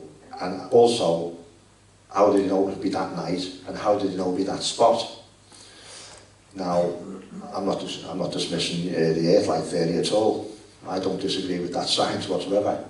Like you, I know full well that stuff happens. But the thing about that particular night, which makes me dismissive of it being earthlights, is people often ask, how did the military know if they were there? How could they possibly know? And witness statements gathered by Margaret Fry, which were all recorded in her diaries. She's a very nice lady, by the way, Margaret. Oh, yeah. Really, really nice old lady. Yeah, she rings me up about, I've been telling them, she rings me up about 3 times a week. But she, lost my thread now. Yeah, she, in her witness statements, she found people who claimed they'd seen aerial phenomena, we call it that, up to 2 weeks in advance in that area. I'm not talking about lights on the ground, but lights in the sky, UFOs if you like. Yeah, possibly, yeah. There was this. And then when I mentioned that Channel 5 programme earlier, one of the characters who turned up in it was the former gamekeeper who lived in that village that was spelled wrong with Llandrillo, retired gamekeeper, and he used to keep meteorological data. He kept a diary every day and it was used by the meteorological service. And in one of his diaries, on the way to the pub, which helps, rather than coming from the pub, about 3 weeks after the event in February, him and 2 blokes he was with saw this, what they described as a diamond-shaped or rugby ball-shaped UFO hovering above the village. And he actually wrote it into his diary. And that was mentioned in the programme. Now that suggests to me, to a point, that this object, for some reason, was showing an interest in that part of the Berwyn Mountain Range, for whatever reason. And it was there possibly up to 2 weeks before and up to 3 weeks after. It still showed an interest in that area. Then of course you got the other idea of this light, glowing light on the mountain side, where the light was seen to come down out the sky anyway. Now I don't know whether that fits in with the light theory as well, but also a departure which was seen by several people over the village of Llandrillo.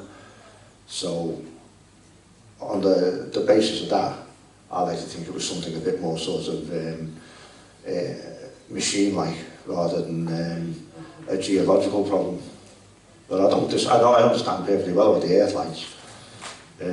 Lots of people have written about it, and I'm sure some people do see earth lights and mistake them for all sorts of things. I was thinking of those little ones where you get methane come out the ground and ignites, will-o'-the-wisps, that sort of stuff. I've seen that myself. But I saw that in some sand dunes years ago when I was a kid, surrounded by it, and it was really weird. I knew what it was, but I saw it then, I've never seen it since. But as I say, I don't dismiss it, I know this stuff happens. But it's just that because people saw things come and go, that to me seems to suggest that it wasn't an earth light. Scott, I know that they exist because when I was a young journalist getting off the Plymouth boat from ferry with a photographer, having tried to see the youngsters involved in the Baader Meinhof. Oh yeah. We saw one over Plymouth, at about, I suppose, 1,500, 2,000 feet, huge, as big as this room. So did all the lorry drivers, so did everybody on the ferry. It was real, it was absolutely 100% there, you know. Yeah. Now, this is a long time ago. Baader Meinhof was in the late 60s. Late 60s, yeah. So, no, you know, it was nobody playing around with some kind of a drone or a light show or whatever. It had to be real. Yeah. Which convinced me all those years ago that as a young science journalist, basic science did not know what it was talking about. And you know, that's what's prompted me to write books and so on since then. So I know that they exist, Scott. I'm not, you know, degrading what you say at all. I'm only saying that that's the standard view that science is taking, that this was an earthquake and that people were seeing earth lights. Yeah. Well, one of the things I don't know whether you've experienced this, but I've seen this in lots of subjects within academia, is people become scientifically trained, and some of them seem very reluctant to look into anything that challenges what they're trained to know, and when something odd turns up, when something odd turns up, they're like, whoa, not going there, you know. We were talking before saying that it would be easy to always say what's ball lightning, but then if you ask the physicists what that is, well, we don't actually know. Yeah. Sometimes it flies into people's houses and all sorts of stuff. So we don't know it's not intelligently controlled anyway. You know, so there's these strange kind of dismissals that people, you know, you can say, oh, it's just ball lightning, but then they won't admit that they don't know what that is. And then that could be something extraterrestrial. You know, they have no idea. I'm usually of the opinion that if people dismiss something, they just don't want to engage it because they're actually probably too baffled to understand what they're looking at, and they just don't want to go down that road, you know. When it comes to scientists, it's because they're so concerned about their careers. It's a death sentence to believe in UFOs if you happen to be a scientist. And unless you're, you know, John Mack or somebody with courage. Yeah. Incidentally, I was the last person to interview John Mack before he died in London. Okay, yeah. Yeah. Yeah, I have. Nice time. Yeah, I'm interested in a few things, and I've got a book at home which is a few years old now.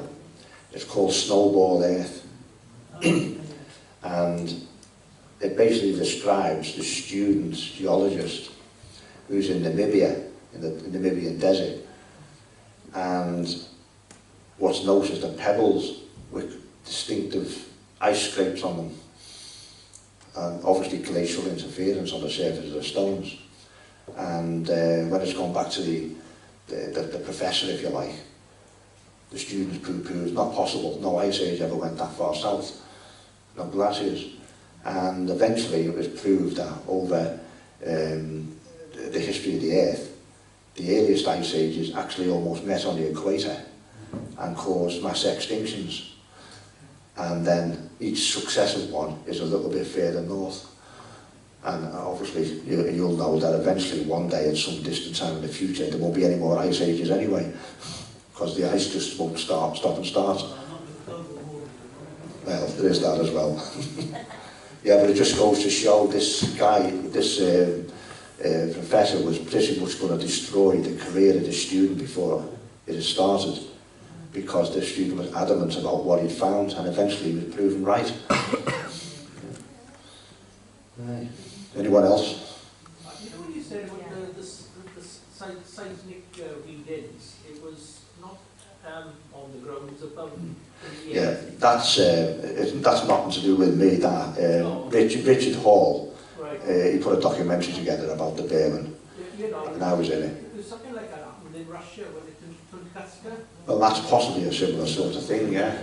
It was an air explosion, an asteroid from a huge shock wave. Wasn't any trees damaged in the area? Or No, something like that?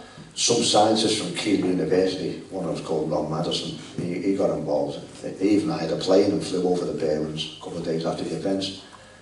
And they were looking for, because there was a meteor shower that night, it was a scheduled meteor shower, and I actually believe they chose that night because there was a meteor shower, because they could blame the meteors then if anyone saw anything. And to a point that turned out to be correct. You know, they said, oh, it was a bollard meteor shower that night, and so any bright light in the sky was a meteor. And so that worked quite effectively. But I always think that when these things come down, I mean, people like to say, oh, they can move through the air at great speeds without some sort of any air turbulence and stuff like that. And that may be true, but I'm one of those people who believes in things like, although these machines are exotic, if I can use that term, in some shape or form, they're still nuts and bolts. They're built, right, and they're built by some sort of intelligent creature. And they probably do all sorts of weird and wonderful tricks that we can only imagine. But I still think that because they're nuts and bolts machines, if you like, that they can still cause things like sonic booms and stuff like that. And when Richard Hall spoke to people whoever his contacts were, I don't know who they are, and they looked at the data, the British Geological Survey data, they said basically it was wrong. And in fact, the epicenter, if you like, of this bang wasn't below ground, it was above ground. And when he said that, well, things probably looked a bit more clear, and maybe it was a sonic boom. And there was, because if it had been a meteor struck the ground, there would have been a huge crater anyway, and no such crater existed.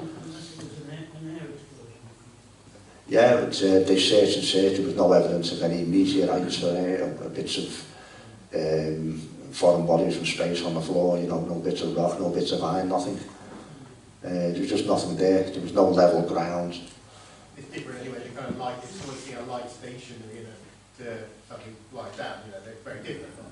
Yeah, well I always wondered why, if there was a bollard meteor display that night, I always wondered why they just didn't concentrate. If they wanted to debunk it, just keep it nice and simple and say, sorry, everyone saw a meteor, or meteors. And he could have saved himself all that effort. That's what they have said, that it was an air explosion over Manchester. That's also the standard thing.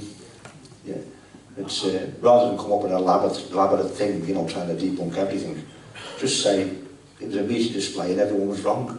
You know, they saw meteors, but he didn't. How long would an Earth-like stay there for? Well, Well, I've no idea. Yeah.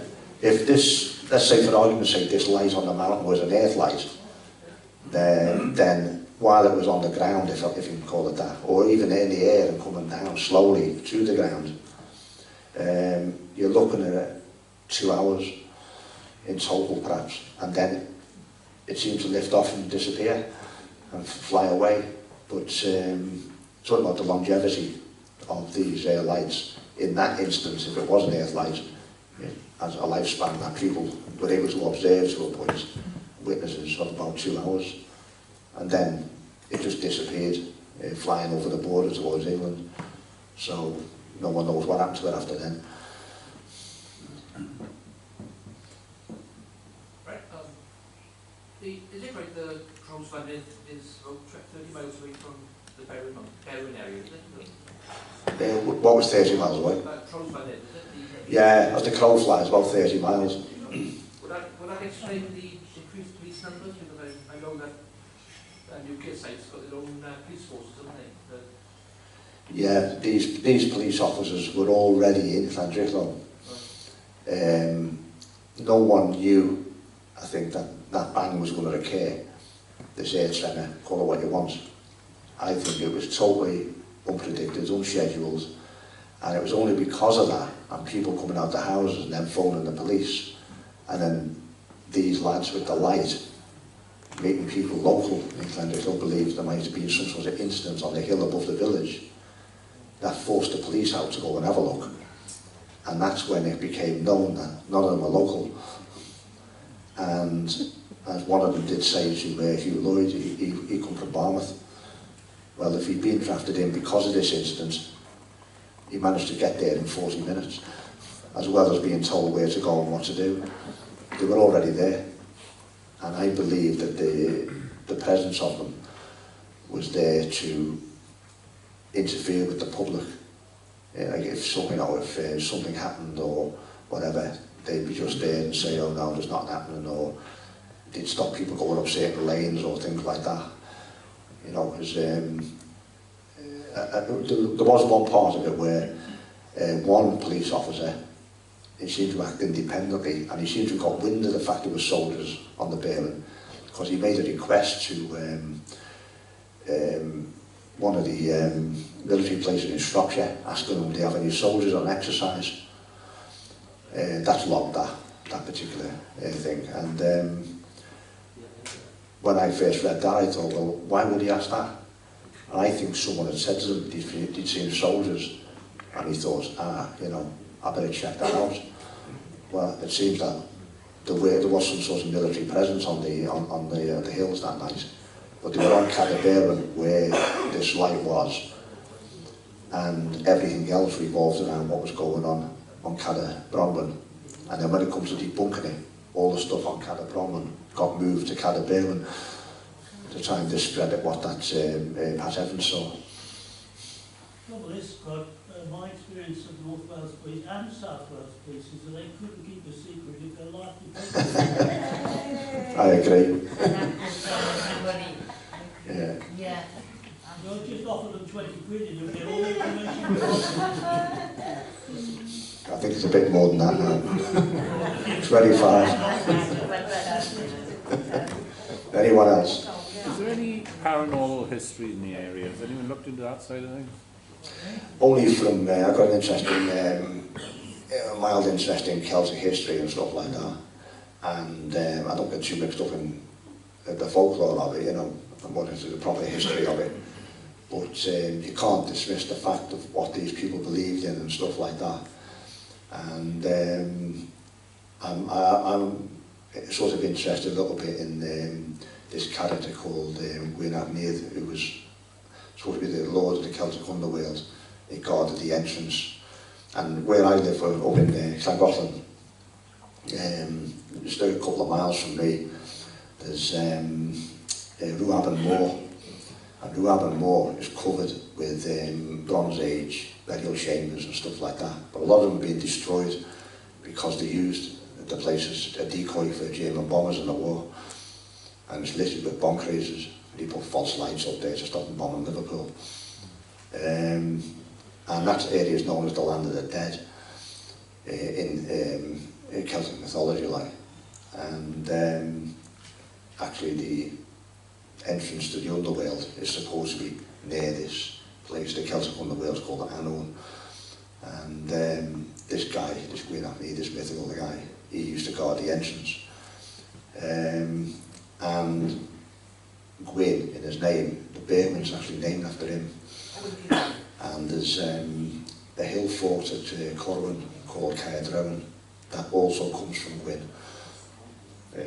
I know that much sort of about things, but locally that's about really the only folklore there.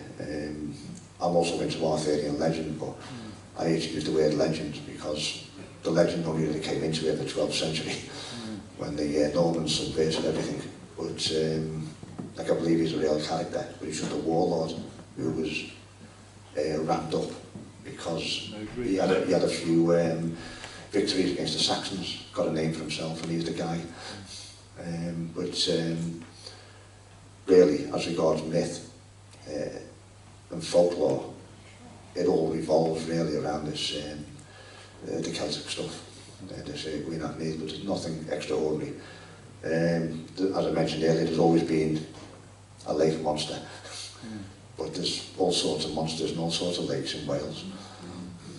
There was one story where there's an old Welsh word, afanc, which was a beaver. Beavers have been extinct in Wales for a long time, like.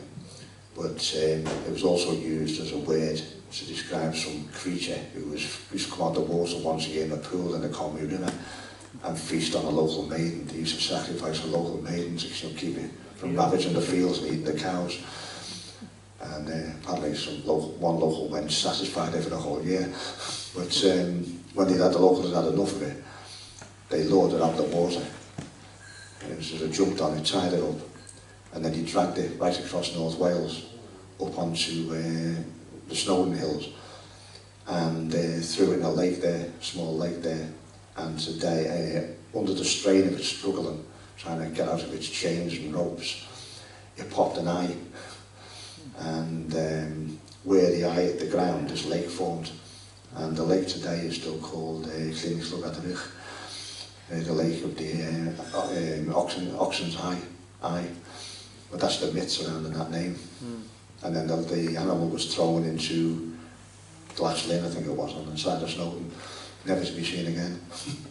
Presumably it went hungry after that. Yeah. No more maidens. No more maidens. Anyone else?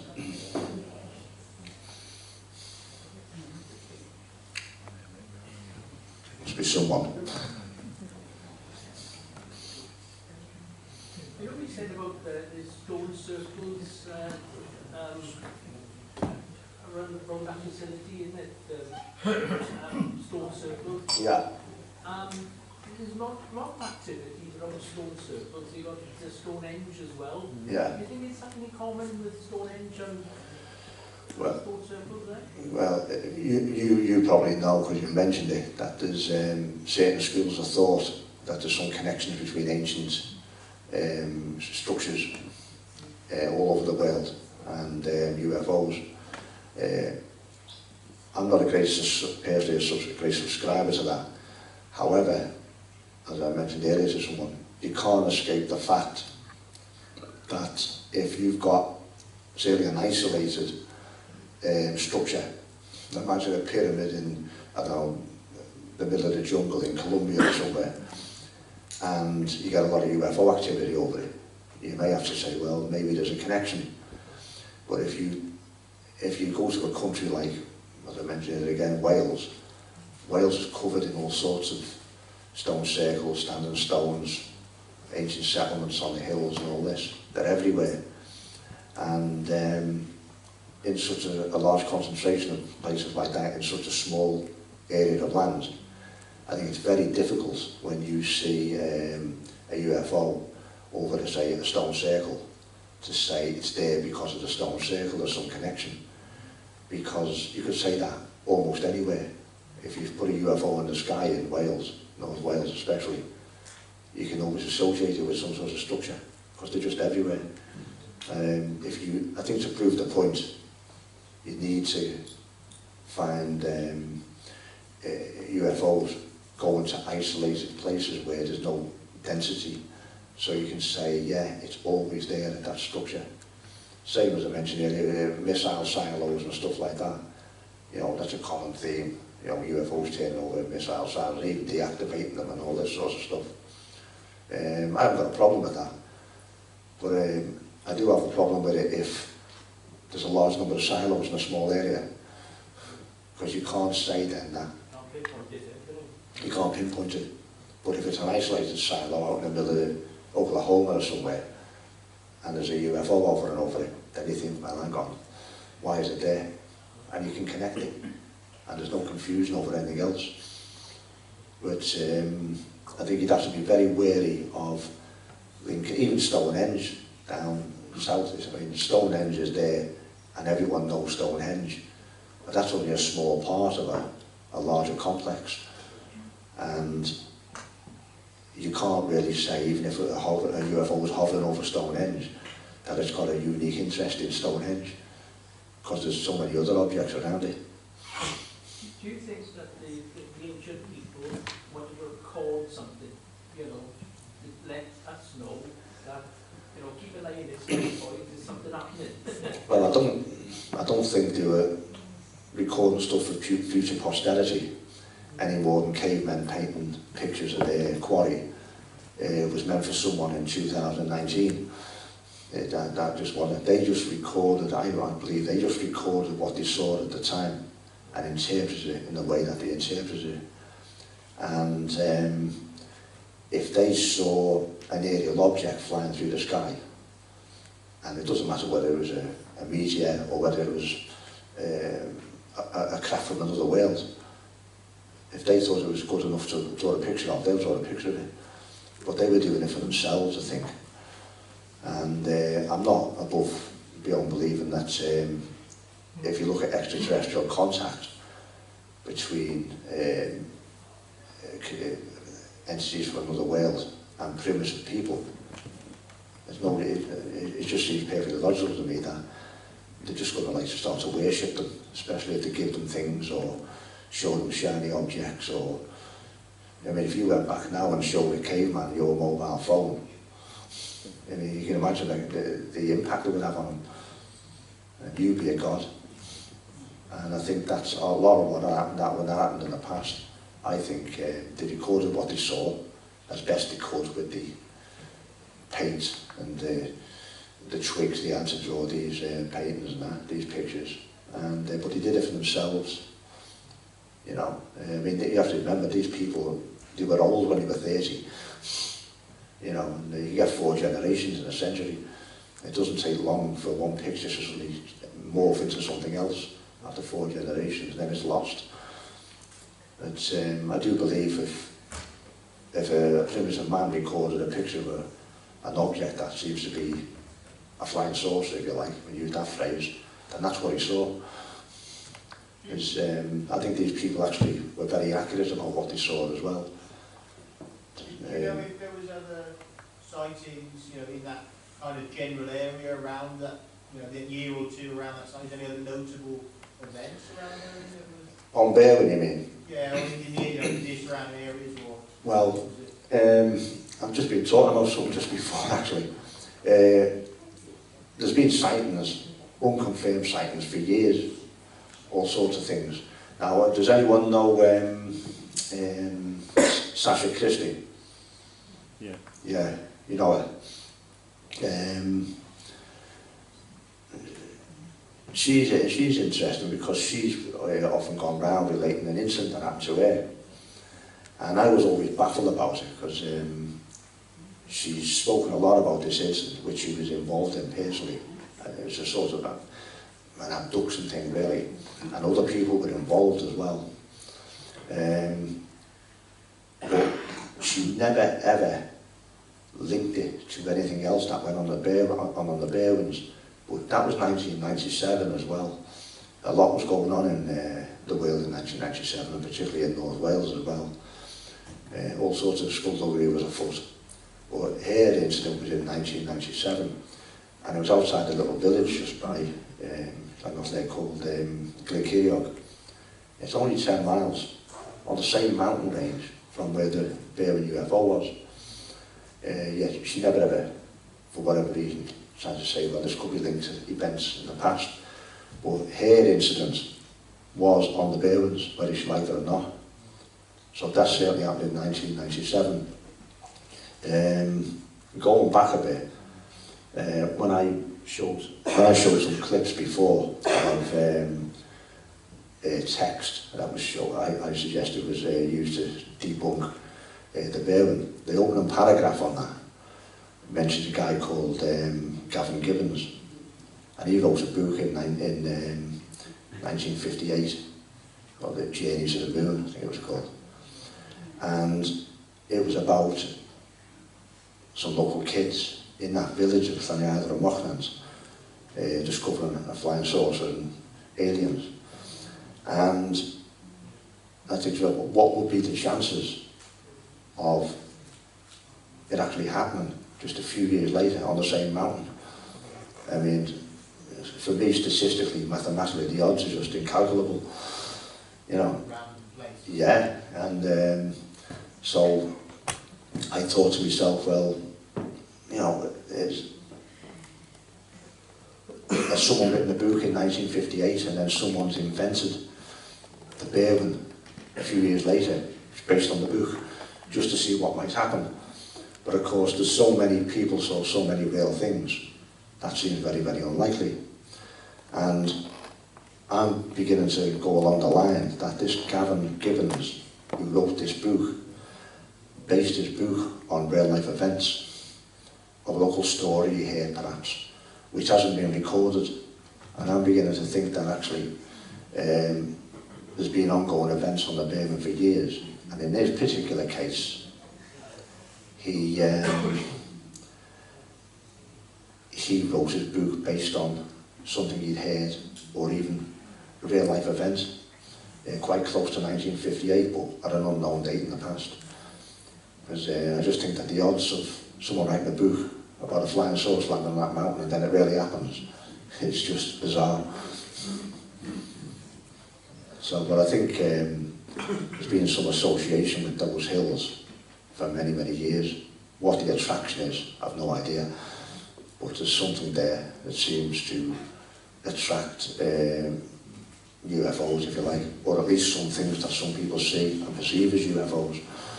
But it's certainly been going on for a long time, I think.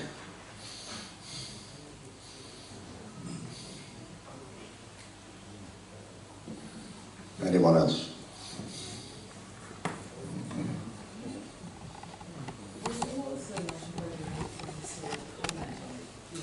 What's that, sorry? Yeah. He was alive until recently, he might still be alive. And the only reason I know that is, anyone familiar with Phil Hoyle in Shropshire? Yeah, Phil Hoyle contacted him and trying to get some information, but he wasn't very successful. But he has made contact with the guy, and I'm going back now 3 or 4 years. I've no idea how old this guy is, what he looks like or anything. It was his inquiry, his baby, if you like, but he did tell me that he'd made contact with him. And we were trying to get a copy of the book, because certainly Andy Roberts may have a copy of it, but you can't find a copy anywhere. And I just want a copy to add to my collection for posterity, because I think if I read that book, there might be something in that book that gives you clues to other things, you know. Because as I said before, just too much coincidence that someone would write a book about that particular mountain and then a real life UFO event occurs. So I think the guy, the author, was perhaps privy to information about a previous encounter, and he's based his book on that.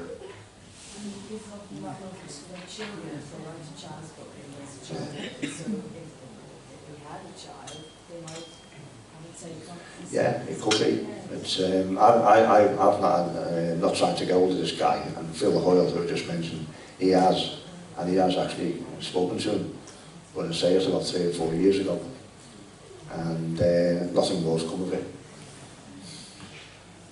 I've no idea how old this guy is, but he wrote the book in '58. So he's not going to be young. Any more questions? Yeah, I wanted to ask, the area of land that had the soil scraped away, what are your views on that? Shout it out. What was the question again? The area of the land that had the soil scraped away, and there was also soil there that wasn't natural to the area. What are your views regarding that? All I know is I spotted this anomaly, if you like, on Google Earth, and I went there to investigate it. And when I got there, that white area, which was the stone underneath, was no longer there. It had been covered with soil. But for my own interest, being involved in the countryside and that, and knowing about flowers and animals and stuff, I saw straight away that all this fresh soil that had been replaced, if you like, was full of thistles, and there was no thistles growing anywhere else. Even the thistles in a just dead straight line, they ended there, and then the bracken started there, if you like, the gorse. And there's no way that these plants, these thistles, could have been grown there in that sort of quantity at that time. And everywhere outside the parameters of that scrape, there was no thistles. And that tells me that the soil was brought in from somewhere else and it was contaminated with thistle seeds. And they grew. Because I've seen some reports that when an area is contaminated, they do remove the soil and then replace it with other soil. And do you think it could have been that area could have been contaminated? Well, yeah. As a result of whatever occurred? Well, I don't know if there's a connection, but it's, for me, it's a bit of a coincidence that it's just a few miles away on the same range. Yeah. You know, and someone's gone to a lot of trouble, as I saw on the measurements. That was over 1,400 feet long, and the white bit was 50 yards wide, when in fact the whole width was 150 yards. So someone's cleared an area 150 yards wide by 1,500 feet long, and the soil's just not there. It hasn't even piled up. Even if you had an inch of soil on the rock and you scrape that up on that size and put it to one side, it'd be up here somewhere. Yeah, so it's completely gone. It's gone, yeah, it's just not there. And my own conclusion was that because of the plants that were growing there, which seem alien to the surrounding vegetation, that the soil that's now covered it has been brought in. Yeah. So I think someone, for some reason, whatever it is, may have nothing to do with this whatsoever, has taken all this soil away and then covered up the scar with more soil, brought in from somewhere else. It's like when you buy topsoil for your garden. If you get it out of someone else's garden and top up your garden, you're going to get all their weeds and seeds and things. It's exactly the same thing. But that's, the soil that's there now, I think, could probably come from much lower down in the valley or something like that. So it's a very strange thing to have happened, though. It's such a large area, it's going to that trouble of whatever the reason is behind it. But the actual tracks across the moorland to it, and only, you can get a tractor along them, but nothing bigger than that. Yeah. And there's no evidence of anything bigger coming along. So if a tractor was used to move that, there's a lot of tractors and trailers. Would have taken months, I think, to shift all that. But I did see a farmer there one day tending his sheep, and I approached him about it, like, and he just looked at me blank, like, I don't know what you're on about, and I don't know what to make of that, because if he was there, and he'd probably been there for years and years, he must have known about it, but he just sort of looked at me like, don't want to say anything. And that was that. But it is suspicious, but whether it's linked to anything, I have no idea. Well, at least not yet, anyway.